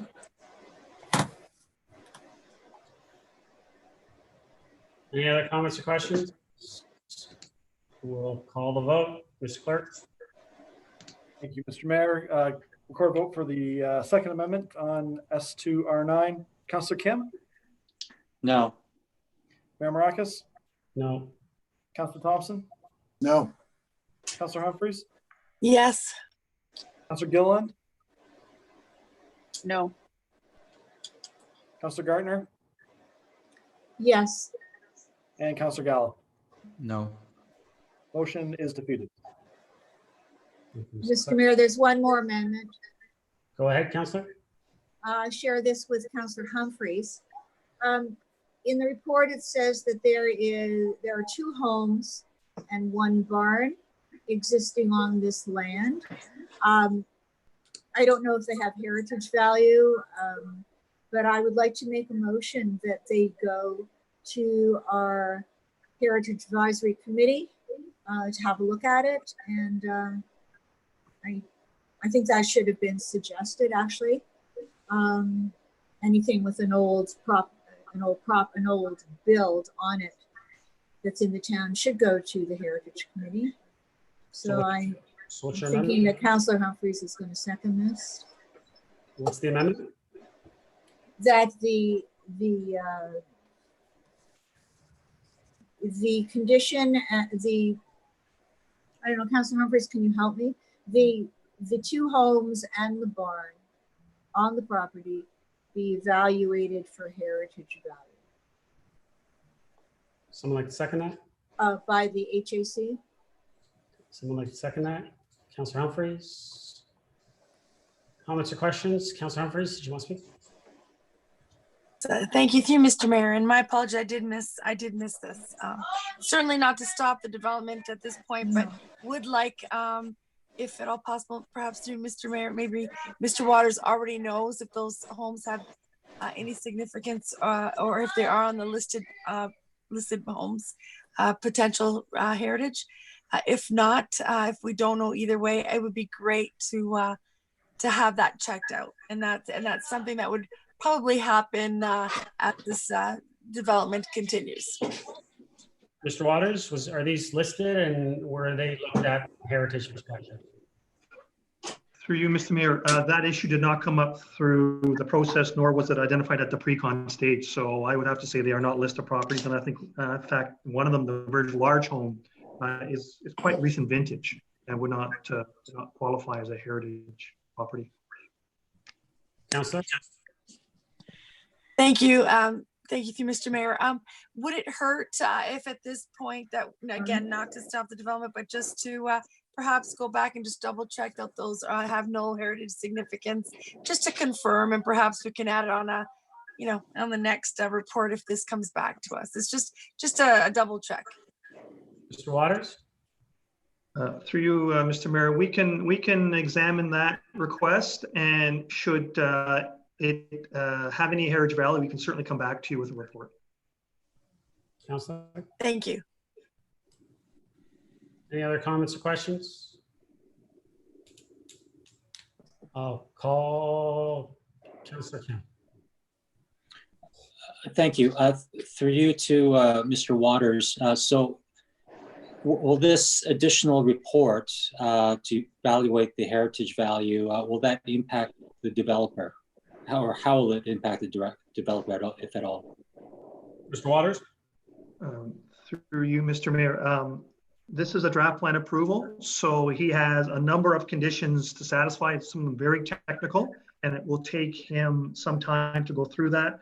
And while he's going through the engineering work and the other draft plan conditions in terms of satisfying them, we will undertake to look at the heritage value. Wouldn't be a problem at all. Okay, thank you. Any other comments or questions? Councillor Gilliland. To the amendment. Thank you, through you, Mr. Mayor, to whoever made the amendment.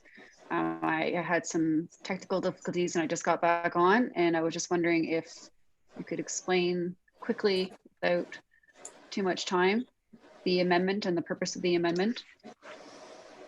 I can just quickly, the amendment is to have the two homes that are sitting there right now, two structures, evaluated for historical value and in heritage value through our Heritage Advisory Committee.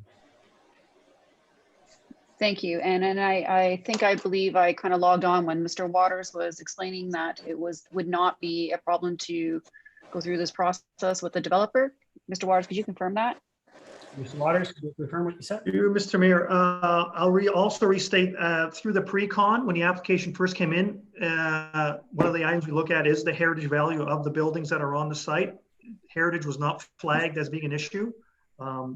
However, we can look at that again, and if there is any value, we can certainly bring forward a report to you to amend the draft plan condition should there be a property of value on the site. Okay, perfect. Thank you very much. Thank you, Councillor Thompson. Thank you. Through you to Mr. Waters. Mr. Waters, when you say the property wasn't flagged, I assume you mean that all of the properties of interest, as they are recorded in our system, have a notation, or as you call it, a flag, to indicate whether it's a property of interest or not. So certainly staff, when they would have done their due diligence and called up this report or these properties, it would be clearly labeled whether it was a property or not currently in our system. That's correct. Sorry, thank you, Mr. Mayor. That is correct. And in fact, the developer would have submitted an HIA if it was a listed or designated property. It's part of the. So I guess I just want to understand, if this goes forward, what staff are going to do? Are they just going to go back to the computers and call up the properties like they did previously and not see it flagged? Or what's the process going to be? Through you, Mr. Mayor. Yes, that will be our starting point for making sure that we did not miss anything through the pre-con. And then we will speak to the applicant and have a further understanding of the properties on site. Like I said, one of them is quite recent. It's less than 20 years old, so I doubt it would have any heritage value at all. Council? And just a final question. Do you have a rough idea how many properties of interest are flagged in our system? Waters? You're on mute. You're on mute. Waters. Waters, you're on mute. So sorry. Through you, Mr. Mayor, we have over 600 listed properties. Council? Thank you. Any other comments or questions to this one? Councillor Humphrey, second time. Thank you. And I certainly don't want staff to do any rework, and maybe the motion isn't reading as it should, just to double check. Normally, if there is a potential heritage property, that there's a noted note what's on there right now, and that there's no significant heritage value. I just didn't see that comment anywhere. I just want to double check. We've got lots of, maybe the home up, maybe the significance in the barn and the other building, I don't know. But I just want confirmation. We've had some things occur. I'm not suggesting anytime recently that I just don't want it to slip. It'd be nice to have a notation that there are no properties of heritage value. We see that almost in every application. So I just wanted the validation, that's all.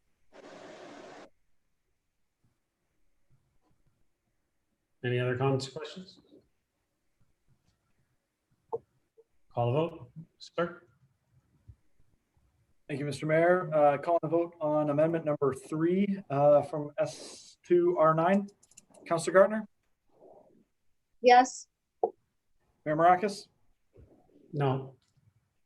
Councillor Kim? No. Councillor Gallo? Yes. Councillor Humphreys? Yes. Councillor Thompson? No. And Councillor Gilliland? Yes. That was yes, correct? The motion. Yes. Thank you. The motion carries. Thank you. Back to the main motion as amended. Councilor Gardner. Mr. Mayor, does anybody else want to speak?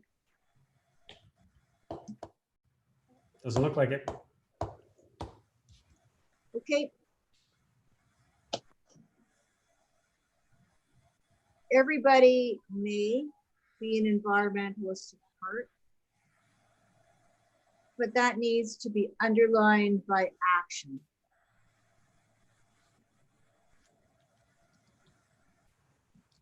If it is our intent to protect the sensitive functions and features of the moraine, we would not be approving the subdivision in the proposed density. Of course, we can't stop development. And in fact, this property is in the settlement area of the Oak Ridges Moraine. It's meant for development, but it's meant for development with strict guidelines. And the guidelines are in place to protect what is a very important feature, environmental feature with functions. And it's so important that the provincial government has a whole plan governing it.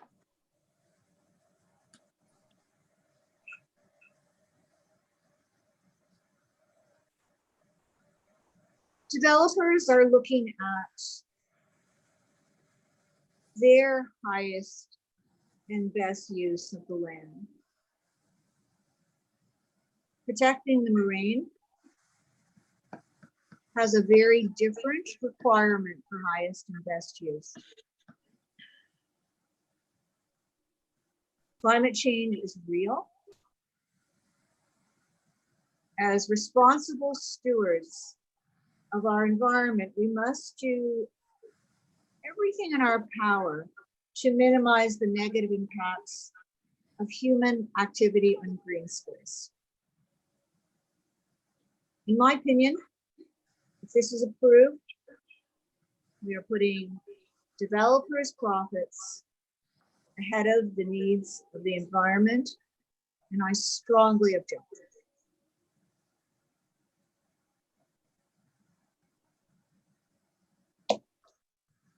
Thank you. Any other comments or questions, council? Mr. Clerk, I'll call vote. Thank you, Mr. Mayor. Recorded vote for S2R9, it's the main motion as amended. Councillor Humphries. Yes. Councillor Kim. Yes. Councillor Thompson. Yes. Councillor Gardner. No. Councillor Gallo. Yes. Councillor Gilliland. Yes. Mayor Marakis. Yes. Motion carries. Thank you, Mr. Clerk.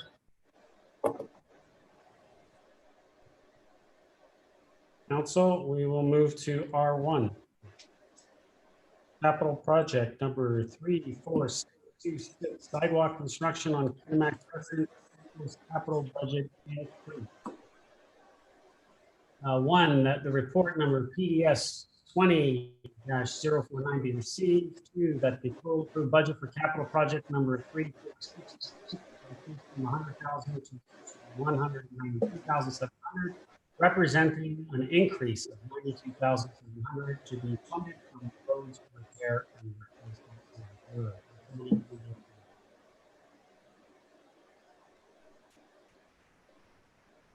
Anybody? Councilor Thompson, second. Councilor Kim. Councilor Thompson, before we start, I'm just going to say I think we've talked about this quite enough. Unless there's something new,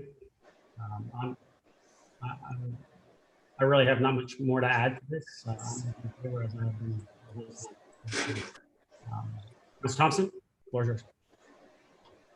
I would echo that. I mean, we've had this in front of us numerous times. Everybody's said their opinions on it. I don't have anything additional to add. I'm in favor of it, and I'll leave it at that. Thank you. Councilor Humphries.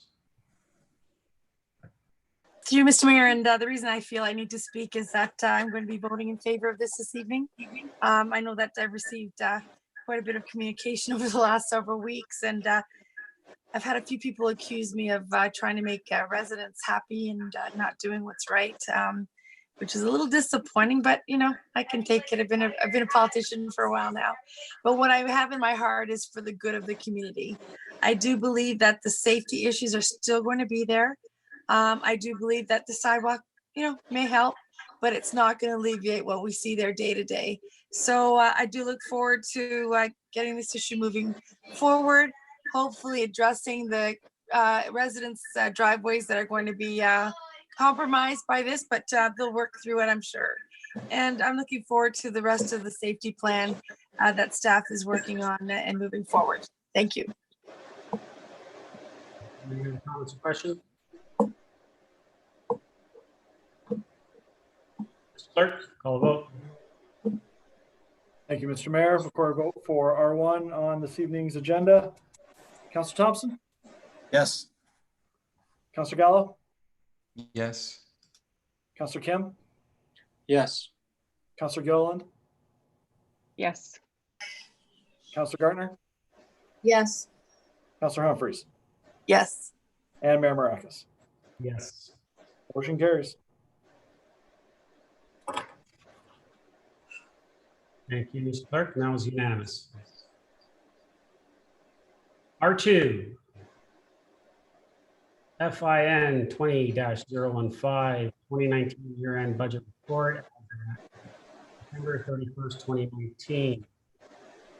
one that the report be received for information. Mr. Mayor, Yes, Councilor Gallo. this is the one that I've asked to defer. I have a lot of questions. It came straight to council. It's just to receive, but I would ask indulgence to have it come to the next available GC so that I can ask my questions. Probably take more than 10 minutes. But in the meantime, between this and if it doesn't get approved, GC to have a thorough conversation with staff. It's an important report and it merits a thorough review, and it's come straight to council. And I think we should spend a little bit of time on this. That's fine. And so you want to defer to our next GC? Next available, doesn't matter. GC? Whatever the next available is. Okay, someone like to second that? Councilor Thompson. Do you want to, I mean, you pretty much said it, I think, Councilor Gallo, unless you want to add to it, but do you want to add to that, or? That was it. That was the whole rationale. Thank you. Speaking to the deferral, Councilor Thompson.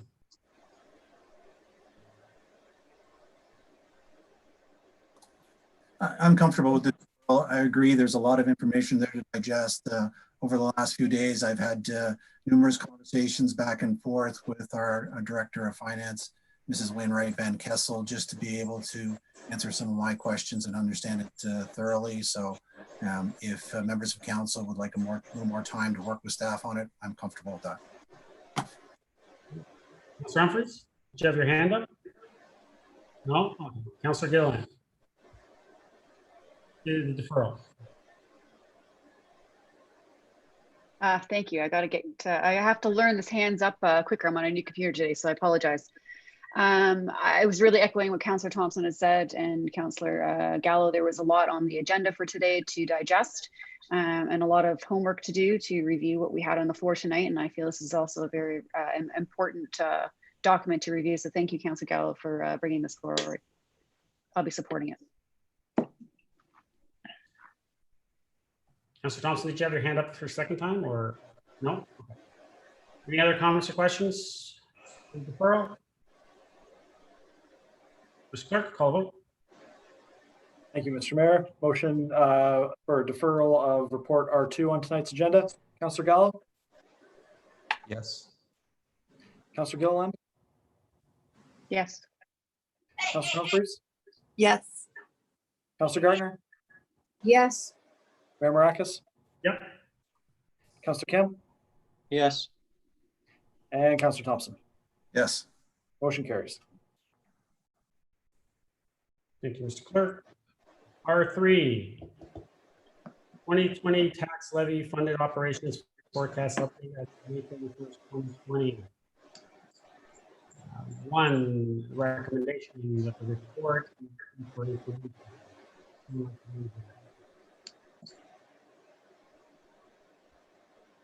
Someone wants to move that? Councilor Thompson, second. Councilor Kim. Comments or questions? Councilor Gilliland. Thank you. It was really just more to what you were speaking about, Mr. Mayor Maracus. I don't know if the rest of council can agree, if it's just on my end, but I couldn't hardly hear what you were saying when you were speaking. Is anybody else having this issue? Is it just my audio? Sorry. Anybody have problems with my audio? I couldn't hear as well. All I asked was that a motion to receive, and that was moved by Councilor Thompson and seconded by Mr. Clerk. I forget who seconded. Councilor Kim, I vote. Okay, perfect. Thank you. Comments or questions? Clerk, I'll call a vote. Thank you, Mr. Mayor. Record a vote for R3 on tonight's agenda. Mayor Maracus, how do you vote? Councilor Gallo, it's okay. Mr. Clerk, I'll hold it. I'll hold back on that vote. All right. Okay. Councilor Gallo, go ahead. Sorry, I was just scrolling through. I did have a question on page 6. It's under the operational services, and it speaks to excluding water and wastewater and stormwater services. And I didn't see it anywhere else in the report. So perhaps through you to Wainwright Van Kessel. What is the status, or why are we separating out water, wastewater, and stormwater? It kind of in reference to the previous report. I have a lot of questions on that issue, but I was curious to see why we're separating that out. Ms. Wainwright Van Kessel? Through you, Mr. Mayor, we had a report come forward at the previous GC, which spoke to the budget specifically to the user rate funded items. So they are wholly funded through the rates that we charge for water, wastewater, and stormwater. The reason we brought them separately was because we wanted to also address the rates that needed to be approved on the bylaw that are coming forward this evening. So we wanted to have that discussion at committee last week. And we did not have enough time to bring this forecast to last week's GC. We needed the extra time to put the tax levy piece together because there are a lot more impacts relating to COVID-19 on the tax levy budget. Councilor? So I guess, I don't know whether it would have been appropriate or not, but to have, even though it was there previously, to have that included in this, even as a bottom line, it certainly, I think, would affect our bottom line in terms of, and you'll help me, I'm sure you'll correct me if I'm wrong, if there are deficits in that area, how it affects the overall budget. Ms. Wainwright Van Kessel?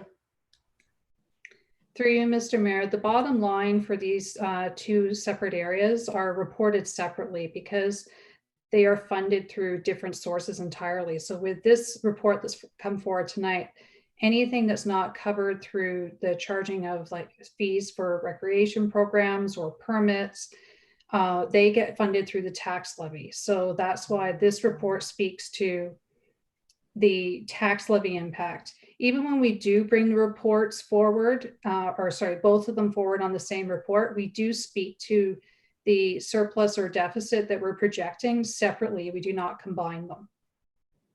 Councilor? Okay. I guess I'll speak to that, the annual report, the previous one, when it comes to GC. I think it's related to this as well. Thank you. Councilor Thompson, did you have your hand up? Go ahead. Thank you. Through you to Ms. Wainwright Van Kessel. Just wondering when we might see the next report. I mean, it's certainly unprecedented times. This snapshot is as of May 31st. When do you think you'll present us the next sort of interim report? Ms. Wainwright Van Kessel?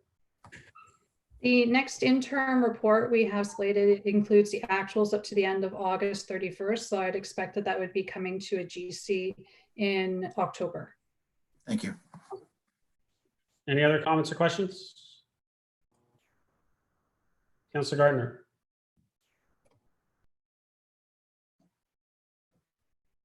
You're on mute, Councilor. I'd like to thank Ms. Wainwright Van Kessel and her staff. I know it's a challenging time, and I know they've been working very hard to keep us whole and to keep us informed. So just a big thank you. Thank you. Any other comments or questions? Mr. Clerk, call the vote. Thank you, Mr. Mayor. Record vote for R3 on tonight's agenda. Mayor Maracus, how do you vote? Yes. Councilor Gardner? Yes. Councilor Gallo? Yes. Councilor Kim? Yes. Councilor Thompson? Yes. Councilor Gilliland? Yes. And Councilor Humphries? Yes. Motion carries. Thank you, Mr. Clerk. R4, Pandemic Recovery Planning Update.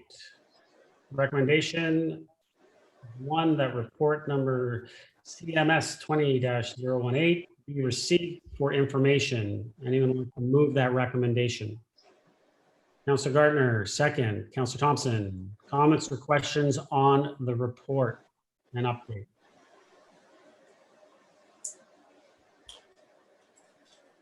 Being none, Mr. Clerk, call the vote. Thank you, Mr. Mayor. Record a vote for R4 on tonight's agenda. Councilor Gardner, how do you vote? I vote yes. Mayor Maracus? Yes. Counselor Kim, Yes. Counselor Humphreys, Yes. Counselor Gilliland,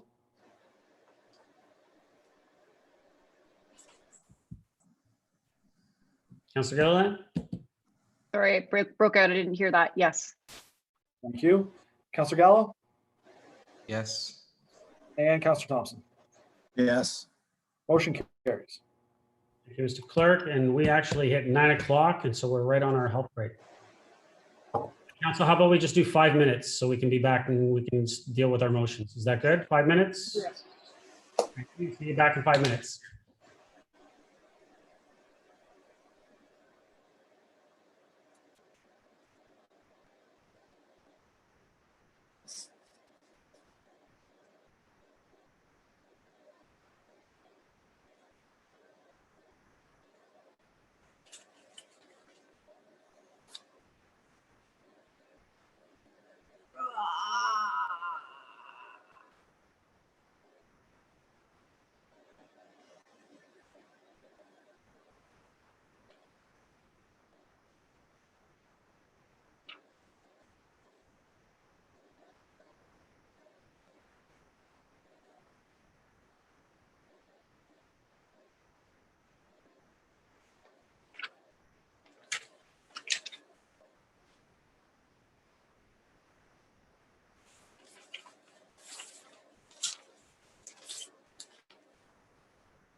Council, is everyone back?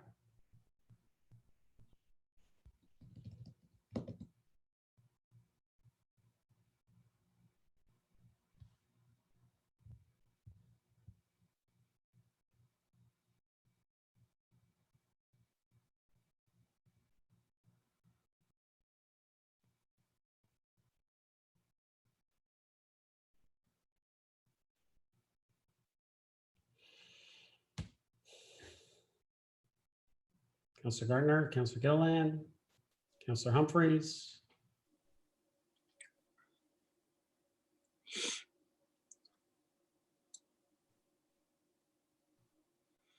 I do have a quorum. We can start, but I'm sure Councillor Gallo, you want everyone to be here for the motion, so I will continue it. Oh, there we go. Everyone's popping in. There we go. All right. Council motions. Councillor Gallo, trail crossings. Would you like to move it? I would. Someone second that? Councillor Gardner. Councillor Gallo, floor is yours. Thank you. I won't go through all the whereases. It's all there, but I will just provide a highlight of why this got to us or what the rationale was. I did meet with Klaus, and he presented his perspective on everything that's happening, particularly as a result of Metrolinx doing what they're doing and the big move and all of that. Also met with staff and to try to get their perspective on this whole thing. And what you see before you is a result of those conversations. Neither, I think, party are everything that's in here. Maybe they don't agree with, and I think that's always a good thing. But generally speaking, the intent, first off, it was never to deal with Cousins Drive and Councillor Humphrey's motion, and to me that is a now thing, and it should continue to progress. To me, I was looking at kind of the bigger picture and to see whether or not there are other opportunities because of what's happening with Metrolinx, and a combination of Klaus and staff.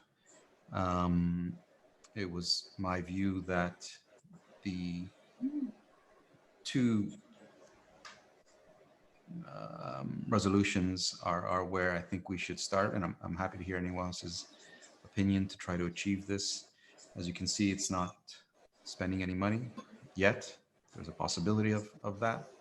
I think it's appropriate to move in somewhat baby steps and really get our feet on the ground in terms of solid understanding of where we are today. And that's the first resolution, is try to get a status report from staff in terms of where we are and what their communication has been. And Mr. Mayor, your letter and all of that, put all of that, encompass it in a report. And to me, the next step would be to have direct conversations with Metrolinx and staff and come up with, and I'll read it, be it further resolved that staff include in that report the prior crossings as it is identified in the Trails Master Plan, costing of detailed designs so that they may be included in the tender documents during the construction of Metrolinx.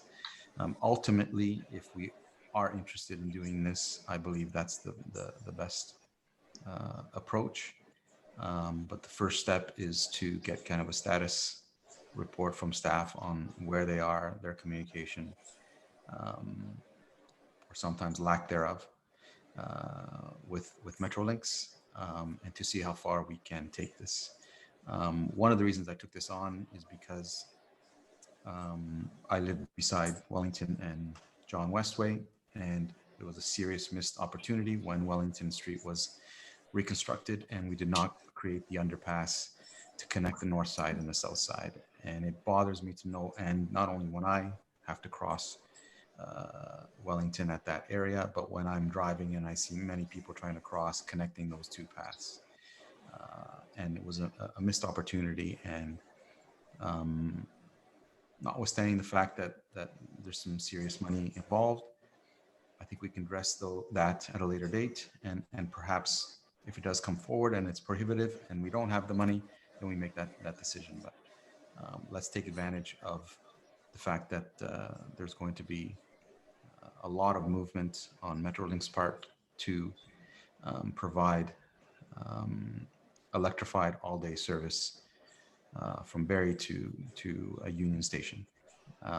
And we are bisected by tracks, and we should do everything possible to try to make as many east-west connections as possibly we can, particularly, and this is addressing non-motorized transportation, utilitarian transportation. And the concept of that, as Klaus probably told us 1,000 times, is let's get people out of their cars, not just for leisure, but to walk to the grocery store, to walk to the beer store, to walk to wherever you want to walk to, and make it as easy as we can to allow them to do that. And that's the whole intent of our trail system. So I'll leave it at that. If anyone has any questions, I'm happy to answer. The only one thing that I did want to ask staff, because I did make a change at their request, was, and Klaus had mentioned it, to have this report back to us for an October General Committee cycle. And I think Klaus is right, and we should try our best to answer that question. Is that too late? And maybe they don't know, but I would like to hear from staff. I would hate to go through all this process, and let's say we do support this, and it's too late because Metrolinx is way down the line, and we just couldn't do it in time. So through you, Mr. Mayor, to, I guess, Mr. Waters. Mr. Waters? Through you, Mr. Mayor, I think October is realistic, given that we need to get into the Metrolinx environment and start finding the right person to talk to and determining which of the 9 crossings are actually going to be supported by them, which we don't know at the moment. So I think October is realistic, and we can come back with some preliminary budget estimates that we can interject into the budget process for the upcoming year. Thank you. But just to be clear, my approach is not let's ask Metrolinx what they will support. My approach, as the motion says, is let us as a council, as a town, identify from our Trails Master Plan, these are the ones that we feel we can support. And then go to Metrolinx and say, how do we get this done? I think if we leave it up to them, they're going to say, like they've said, we don't want any, and then it's dead in the water. And that's not what I want. That's not the intent of this.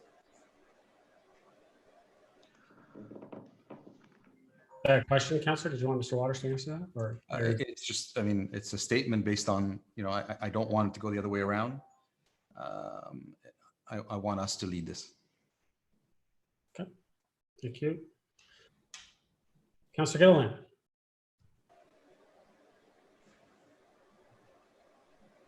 Thank you. Thank you. Through Mr. Mayor, Councillor Gowell, thank you for bringing this forward. I think that we've all had our fair share.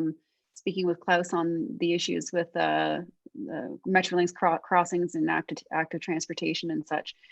I guess I have a question through you to staff about the costing of detailed designs, and in the sense that could be interpreted in many different ways, whether it's below grade, above grade, or at grade.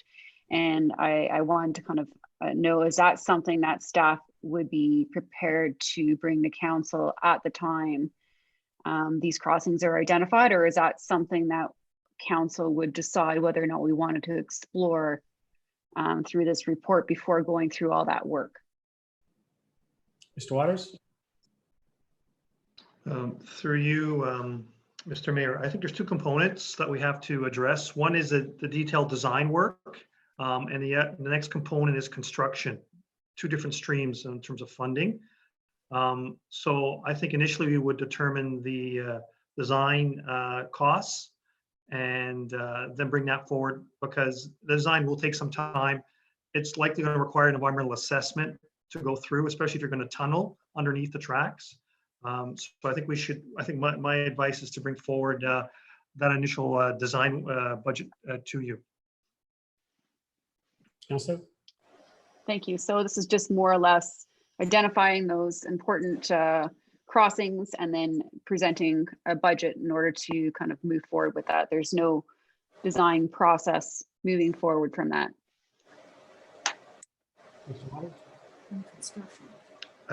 That's correct. We need to understand what's it going to cost to actually do the design work.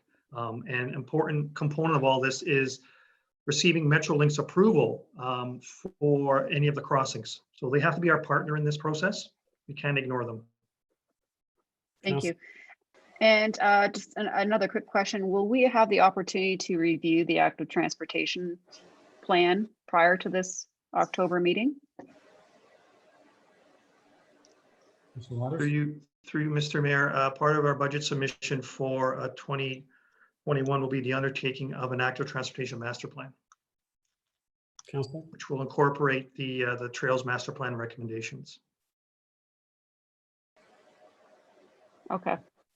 All right. I was just asking because I know that we've been engaging in the energy plan and as well as active transportation, and Ms. Mahale had mentioned that we were going to see it with the Community Advisory Committee, and unfortunately that got pushed to September. So I had thought that perhaps we would have an opportunity to see some of that work done prior to this, but seeing as staff support the cause at hand and that we are able to identify these areas and not utilize too much of staff's time and isn't costing the taxpayers any additional costs for consulting or design fees at this point, I think it's a good idea to identify those crossings that we feel is important. And I think including them in the documents to Metrolinx is the way to go, because how else will they understand what those costs are if we were to ask them to do any cost sharing? At least we're prepared. We have our papers, we have everything put together. And this is just one way of ensuring that we've crossed our T's and dotted our I's and we have not left one stone unturned. So this is really good motion moving forward. So I will be supporting this tonight. Thank you. Councillor Gardner? Thank you, Mr. Mayor. I just lost the video. We can still hear you. I'd like to thank Councillor Gallo for bringing this forward. I think it's an important move. We've been circling around this for so long. This is the right way to proceed. So I'd like to ask him through Mr. Mayor, how does he see us going about identifying as a council, what we think would be the appropriate crossings? Councillor Gallo? Well, we already have identified, I think, 7 or 9, but to me, staff have a very good handle of what those look like, and I would leave it up to them to say, you know, these are the 2, 1, 3, 4 that we believe are necessary. But it's ultimately, let's get the ball rolling and at least have them weigh in on what they view is the best approach. Councillor? Thank you. And also what's feasible, because not all of the emails that we got, but some did mention accessibility. And for example, when we were looking at the Cousins Crossing, it would have to be such a steep upward climb and then steep downward climb that it wouldn't be appropriate for anybody with disability issues. So that'll have to go into the mix as well. So the intent is for staff to bring this back to us in October. It's the choice of crossings and the costing, or just the choice of crossings? Do you want me to read the resolution? It's now therefore it can be resolved that staff provide a status report on the potential pedestrian crossings for non-motorized traffic along the train corridor to a general committee meeting at the end, by the end of October. Thank you. So we're not talking at all about the costing on this. Am I correct on that? Councillor? talking about identification versus costing. Councillor Gallo? The second part of that speaks to cost of the designing so that we can include it in the tendering process. Thank That you. would be a I'm budget sorry. Item, it would come to budget and like anything else. Thank you. I'm working without being able to see the motion at the current moment. So if staff thinks that's possible by October, that's just fantastic.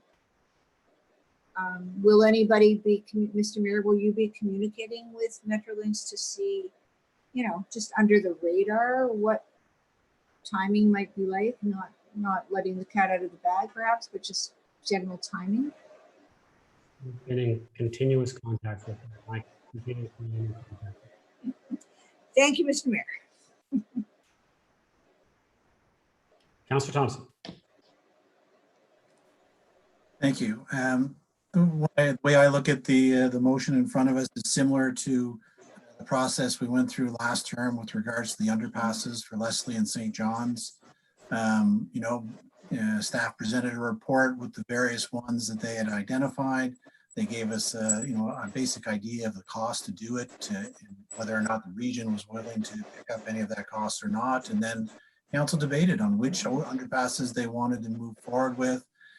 You know, not everybody was in favor of all the different options. And so at the end of the day, council decided which ones they thought was the priority and move forward with it. And I see a similar process here. Councillor Gallo is asking for staff to come back with a report identifying the various ones, costs associated, and then I would assume it's council's decision at that time to either move forward with one, some, all, however that unfolds in October when the report is before us. Thank you, Councillor. Any other comments or questions? I just add, I mean, I have no, okay, Councillor Humphries, I'll go to you in a second. I was just going to add about, and I think you and I are probably going to say the same. We both sat on the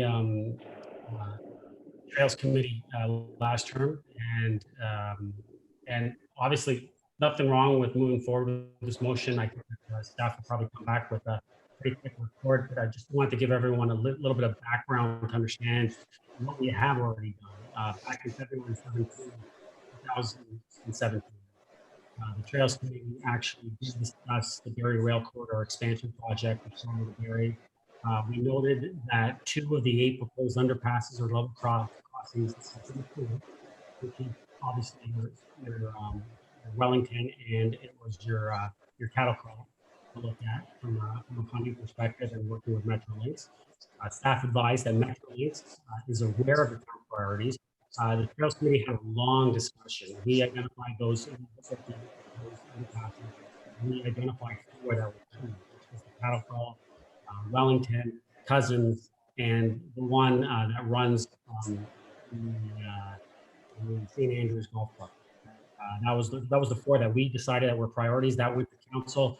Council just saw it in the minutes that approved it. Those were the priorities that we looked at. We continuously trying to work with Metrolinx. They keep coming back and saying they're not going to pay so that's where we stood on that. But I think no problem for staff to come back with that, and if council wants to look at maybe identifying or changing those priorities, absolutely. Let's do that. Let's go back to them. Let's see what they want to do. Maybe they've changed their mind. I don't think they have. From their recent letter, it looks like they're pretty much changing their stance. Sending letters to them, and we can keep discussing it with them and keep asking. It doesn't hurt that. Whoa. So, yeah, I'll be in favor of the motion. Mr. Humphries? To you, Mr. Mayor. Yeah, I similar comments for sure, and I think this is it's a good solid motion. I appreciate it. It gives us an overview. I actually was looking when Councillor Gallo was speaking a little bit. I could see this in terms of having something in our record. Sorry for the noise in the background. Something for our records in terms of I know that we could pull some of the data already because we have some already. So I think the staff will hopefully get a head start on those.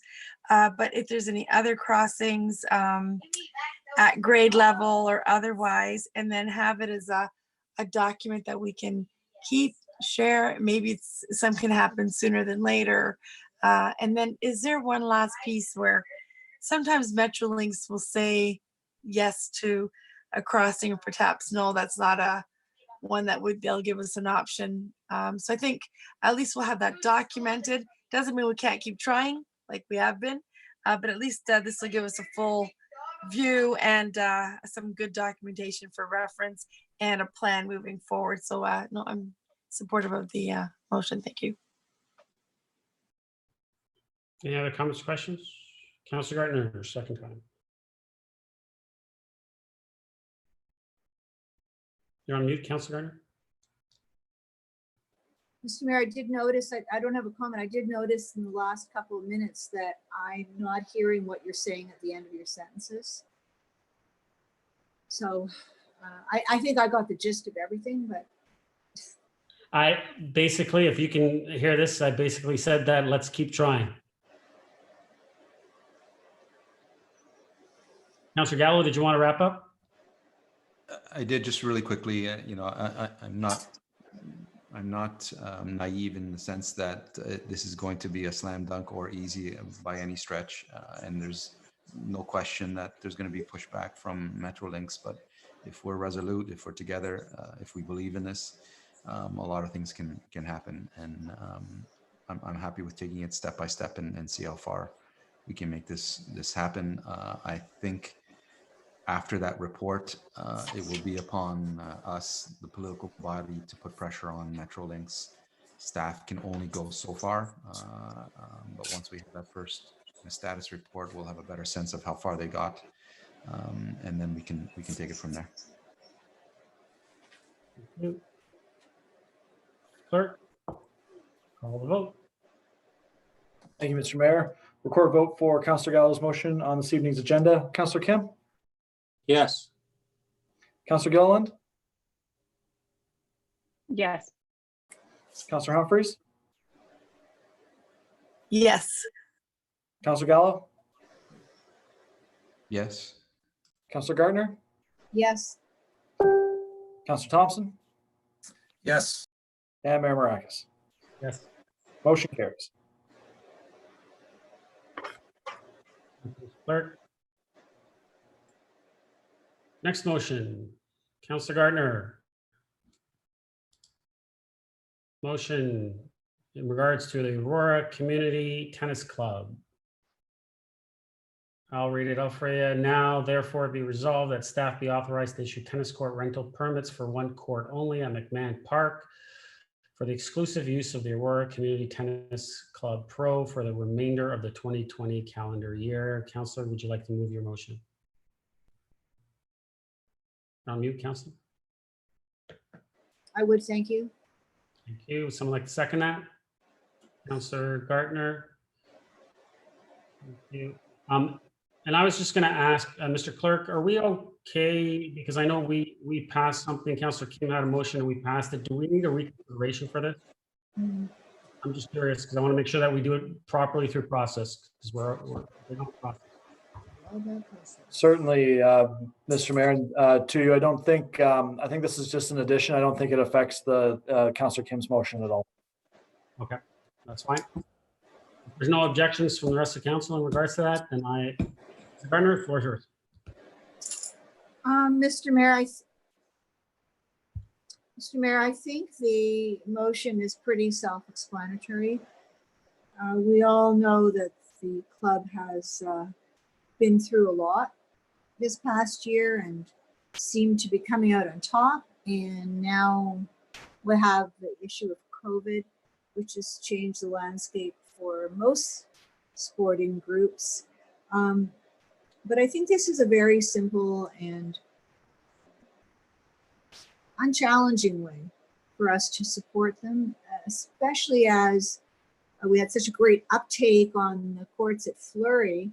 And generally these tennis courts are neighborhood courts. So I don't think we'll be causing any harm. So I know the club would appreciate our support. Thank you, Councillor. Any other comments or questions on this one? Councillor Kim. Thank you, Mr. Mayor. I would be in favor of and in support of Councillor Gardner's motion. I spoke with the communicated via email with the executive team, and I told them that I did support the availability of the courts for the tennis pro, and to ensure that the ACTC members benefit from the permit given to the club pro. And I just wanted to make sure that the members were benefiting, and as well as the broader public. Through you, Mr. Mayor, to Mr. Gardner or Mrs. Gardner, the executives outlined a specific timeline with respect to the days and the timeline and the timelines within the days that the permits would be applicated for. So is this going to be a carte blanche for one court 7 days a week, 24/7, or is it going to be for specific time? Because the executive team said that it was for specific hours of each day. Councillor Gardner? Thank you, Councillor Kim. Yes, that's not in my motion, but you're absolutely correct. That is the intent, not to monopolize that court entirely. So thank you. And I don't have the hours in front of me. Perhaps you do. We could do it on good faith, or we could have the hours inserted into the motion if staff, through you, Mr. Mayor. Oh, sorry, it's not my turn. No. Councillor Kim? Thank you. And through you, Mr. Mayor, to Ms. McDougall, sorry. Ms. McDougall. So, without having to put in specifics and add on to the motion, can we trust that the specific days and timelines that the executives are looking for? I believe it was only a few hours a day, and I'm not sure if it was all 7 days, but can we just put in your hands that it's not going to be monopolizing the full day? Ms. McDougall? Mr. Mayor, I too do not have it in front of me, but I do know it is not all day long, but it is only the one court, leaving off the other courts available for the public, which is not typically what you would have afforded or had available to the public in any other given year. So the public actually has a lot more access this year compared to what they would have had in any other previous year. But certainly regarding his permit, he is not 7 to 9 p.m. It's a fair amount, but it's only the one court, but it's not the whole day. Great. Yeah, thank you. I'm fine. I'll be in support. Thank you. Councillor Gilliland? Thank you, Mr. Mayor. Councillor Gardner, thank you for bringing the motion forward. I really do appreciate it. I know they had reached out to a few of us who had attended the AGM and helping them through the situation. And it is unfortunate that the pandemic has put a halt to some of the training and allowing them to continue the growth in this sport. So I do support this motion. I did ask staff what their support was in this and moving forward, if it was going to be possible, if it was going to be in conflict of anything. And they certainly did support this for the specific pandemic. So thank you, and I am supportive of it. Thank you. Councillor Gallo? Thank you. I did reach out to the executive and ask them the very question about timing and how much time he needed and whether or not it was equal to what would have been there prior to all of this. And they confirmed that it was. He's not asking for any more than he would have gotten prior to all of this. So I'm in support of this and allowing it to continue. Thank you. Councillor Thompson? Thank you. We always talk sometimes with motions that it's important to get staff's feedback. I too reached out to Ms. McDougall to get her thoughts on the motion as well. And I think just for on the record, I'd just like to ask Ms. McDougall if her and her team support the motion. Ms. McDougall? Through you, Mr. Mayor, yes, To us, it meets objectives, common operations, and support for the community tennis club, as well as for the pro from a professional and income perspective that he has lost based on the current club not being able to operate this summer. So to us, it supports it. On layering on that is that we see an increase in public access that we would not have normally seen in previous years. So staff do support this. Councillor? Thank you. And that's what you said to me when we talked last, and that's why I'm in support of the motion. Thank you. Councillor Gilliland, second time?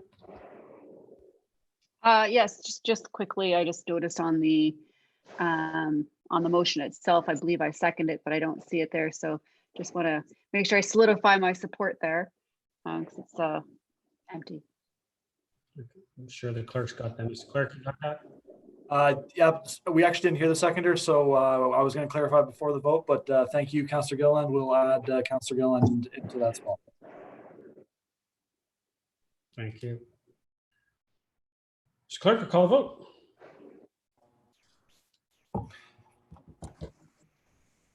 Thank you, Mr. Mayor. Recorded vote for motion B, Councillor Gartner's motion on tonight's agenda. Councillor Gilliland, how do you vote? Yes. Mayor Maracus? Yes. Councillor Thompson? Yes. Councillor Humphreys? Yes. Councillor Kim? Yes. Councillor Gartner? Yes. And Councillor Gall? Yes. Motion carries. Thank you, Mr. Clerk. Council regional report. Someone like to move, receive for information? Councillor Thompson, second. Councillor Kim, comments or questions on the regional report? Mr. Clerk, call the vote. Thank you, Mr. Mayor. Recorded vote for the regional report on this evening's agenda. Councillor Gall? Yes. Councillor Kim? Yes. Councillor Thompson? Yes. Councillor Humphreys? Yes. Mayor Maracus? Yes. Councillor Gilliland? Yes. And Councillor Gartner. Yes. Motion carries. Thank you, Mr. Clerk. New business. Councillor Kim. New business? No, I just wanted to comment that it was a nice haircut. For who? You. Oh, thanks. Councillor Thompson, new business? A little bit of a public service announcement, I guess. I noticed that we had a groundbreaking ceremony today for the new fire station. Look forward to seeing it get built. Winter 2021. Councillor Gallo, new business? No? Okay. Councillor Gilliland, new business? Thank you, Mr. Mayor. I had sent an email to staff, Mr. Downey, last week actually, in asking about whether or not we can organize some sort of community cleanup now that some of the I guess the initiatives have lifted and we're different stages now, and something similar to an initiative going on in Newmarket. And I was hoping that perhaps staff can enlighten me as to whether or not they took the opportunity to check that out. Mr. Downey. Yeah, good evening. Yes, I brought that your item forward to our pandemic recovery group today, and we had a discussion, and we have looked at the policy that you sent us from Newmarket. I think it'll work. So I have my manager of Parks, Sarah, and my coordinator of waste management, Greta, putting something together, and we hope to be able to have a community litter pickup very soon. Councillor? Great. Thank you very much. It's really good news to hear. I really appreciate it. I look forward to that information once it's put together to share with the community. I'm sure they'll be really excited to know that they can participate also in helping clean up our town as well. So thank you for that. The only other thing I just want to make a comment that there is this patio checklist out for businesses out there since we opened up to the next stage. allowing restaurants to have patios and extending their patios. But I also wanted to ensure that the public was aware that if you do not have a patio, that there is a checklist where you may have the opportunity to also have a patio, and this just temporarily during this pandemic. And I do encourage you to go to the Aurora website, Town of Aurora website, to check that out, or you can contact me. I'd be happy to send you that checklist, or I'm sure the mayor will be happy as well to send that as well. I just want to put that out there because I've had a few emails from constituents or business owners who are wondering whether or not they can. So I'm just happy to at least direct them in that way to get the process rolling. Councillor Humphreys. I just wanted to thank staff. We had a really successful go at the farmers market, and we had the artisans come in, and it's up to staff to help us with all the public health criteria and to running a smooth event where you're shopping in and out. And I don't know, I think I mentioned last time, but Toronto contacted, I think, Ms. McDougall, and had a call with our staff, including, I think, Mr. Furman and the chair of the AFM. And they described to Toronto, who opened up the farmers market and the St. Lawrence market there. And basically, they utilized the template here to roll out their farmers market. So big thank you to staff. This is not an easy time, and you've done a great job for us. And I tell you, the market AFM have been so thrilled with your support, and really it's made a huge difference in the community. Something that people look forward to really every week, to get some of that normalcy back. And I just can't thank you enough. I don't want to miss anyone, but I just wanted to mention that. As well, Mr. Mayor, there was one thing I noticed this weekend, that the parks, the splash pads are opened, and I had a few residents calling with a little bit of a concern. Are there any rules around that as well, in terms of, through you, Mr. Mayor, to anyone, like in terms of social distancing while the children are playing in the splash pads, that parents should be aware of while their children are playing? It's just, they're just asking if there's any rules that they should be aware of.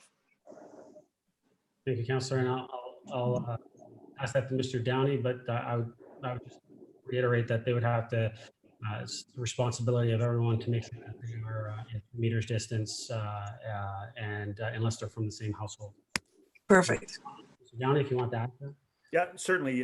Once again, we had that conversation with our pandemic recovery group today. And so we are getting some signage put up. I hope to have it up on Friday, which will identify the standard rules and regulations with regards to using the splash pads. Some of them activate by actually touching a button, and some of them by simply waving your hand over a sensor. So there are two different kinds, but we are going to be putting up some signage on Friday. Wonderful. Thank you, Mr. Downey. Thank you, Mr. Mayor. I'm sure that the residents will totally appreciate their children having something like that to do and cool down during this extreme hot weather. So thank you very much. Appreciate it. That's all for me. Councillor Gardner, new business? Thank you, Mr. Mayor. I was speaking to a resident who lives near, the Highland, the Geranium subdivision. The creek that's along there going up to the condo, it's really not, I don't know how to describe it. It's really murky and it looks terrible. So I'm wondering, through you to Mr. Downey, if there's anything we could do about that, or if the developer needs to do anything about that. Mr. Downey? So I believe Mr. Waters heard your concern, so I'll be having that discussion with David, and we will see if there's a situation, perhaps there's a siltation fence down or something like that, but we'll certainly take a look at it. Thank you. Councillor? Mr. Mayor, we we've all had a lot of emails about the police budget, and I think, I'm so thankful for your freaking police and fire, but I'm not in the loop. Perhaps you would be at Region. Is there any discussion about trying to get some of these services into perhaps more of a social service context and helping the police out with that. It must be a very arduous job for them. So sorry, Counselor, I didn't get that. You said all I got was social services, and are we looking at moving some funding or? So I didn't. And I'm losing half of what you're saying. So maybe we're even. And there's a lot of we got a lot of emails about the police budget. A couple of people put on their postal codes, which mean they're from Aurora. But just in general, is there any discussion at the regional level about the police budget and maybe helping the police out by taking some of their functions that really are social service functions, but they got left with them? Is there any discussion at all? I know there's. So I was just gonna say, I know that there's always discussions from a police board perspective, and they bring it back to regional council. There is a Police Services Act, and so it's there's certain legislation on what we can do. We can provide the budget. We can't, similar to what we do with the library board. We can't tell them how to spend it. We just provide the budget. But there is always opportunities for us to look for how they can provide efficiencies, as always in any budget. And they're having those discussions. I know the new chief is big on looking at how he can streamline police services. You got to remember, we're different from the States. We call ourselves police services, right? We're not about, it's not about enforcement. It's about having conversations, being community. And so they're always looking at how better. And I got to say, YRP is probably one of the best. And when you speak to a lot of the organizations, from the Black Lives Matter perspective, they say the same thing. YRP is one of the tops. Is there things that we can always do better? Absolutely. And I think the council is going to do that because it's an important issue. We got to make sure that we got to be at the forefront of this, and we got to be leaders in this area. We got to make sure that we speak for everyone and Black lives do matter. I don't want to make it a political discussion. Just that, you'll update us as you know anything about any discussion about really helping the police. You said they're in the service business, but I'm not sure they're in the social service business as much as they find themselves in. I think we're very, very lucky in this region to have YRP. Well, it's as you said last week, I believe, Councillor, you said that they're the first police services that has flown the pride flag right on headquarters. Right. Very proud of him. Thank you. That's all, Councillor, for new business? I had something else, but I can't remember. Okay. I had two. Just right, if no one knows, the Magna Golf Club has been sold. I've spoken to the new owners. And I can tell you that I'm pleased to say that they are keeping it as a golf course. They want to make sure that they maintain the prestige of the golf course. They're keeping the name Magna Golf Club. And this global business is looking at becoming an intended part of our community and bringing their extensive global business here to the town of Aurora. So I welcome them to our community, and I think it's great. It's another global head office that's going to be situating themselves here in the town of Aurora, and I'm glad to hear that they're going to be keeping the golf course a golf course, and we're not going to lose green open space. So that's good news. The other one is that actually I got to commend staff. I got a call, and actually maybe this might speak a little bit to wards as well. I'll throw in there. The resident had no idea which counselor to call. They ended up calling me because they had my number. They called me. Heritage tree in the south side was going to be cut down, and I asked staff, and Mr. Waters got on it right away and cut one limb. And then we had a stop work order put on place. We stopped it. We saved the tree. We saved the heritage tree. So anyone that says we don't look after our heritage trees, they're wrong. We do it. We go after them, and we make sure that they're still standing. So kudos to staff for moving on that as quickly as they did. So we appreciate that. And that's it. So We'll move to bylaws. Would someone like to move the bylaws? Recommended. Counselor Kim, seconded by Counselor Thompson. Counselor, questions on the bylaws? Mr. Clerk, call the vote. Thank you, Mr. Mayor. Record a vote for the bylaws on tonight's agenda. Counselor Humphries, Yes. Counselor Kim, Yes. Counselor Thompson, Yes. Counselor Gallo, Yes.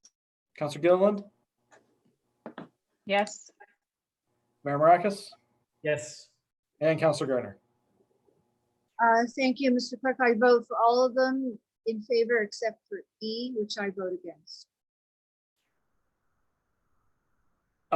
Did you just want to make that a statement, Counselor, and have me include a yes vote for you?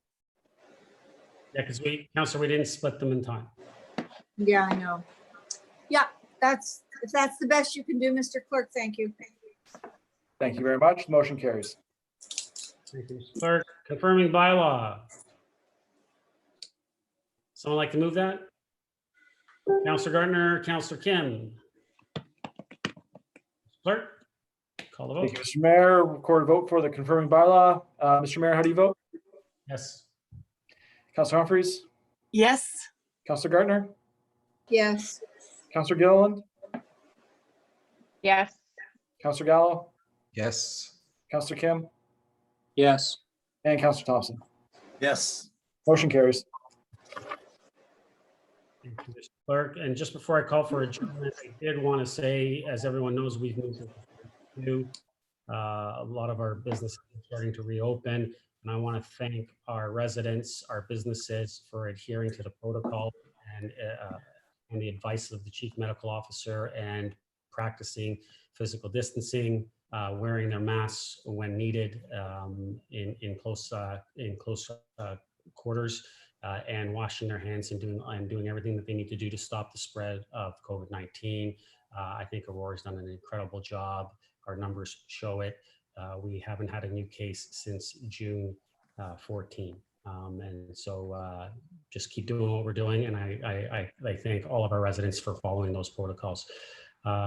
With that, stay safe, everyone. And I'll ask for a motion to adjourn.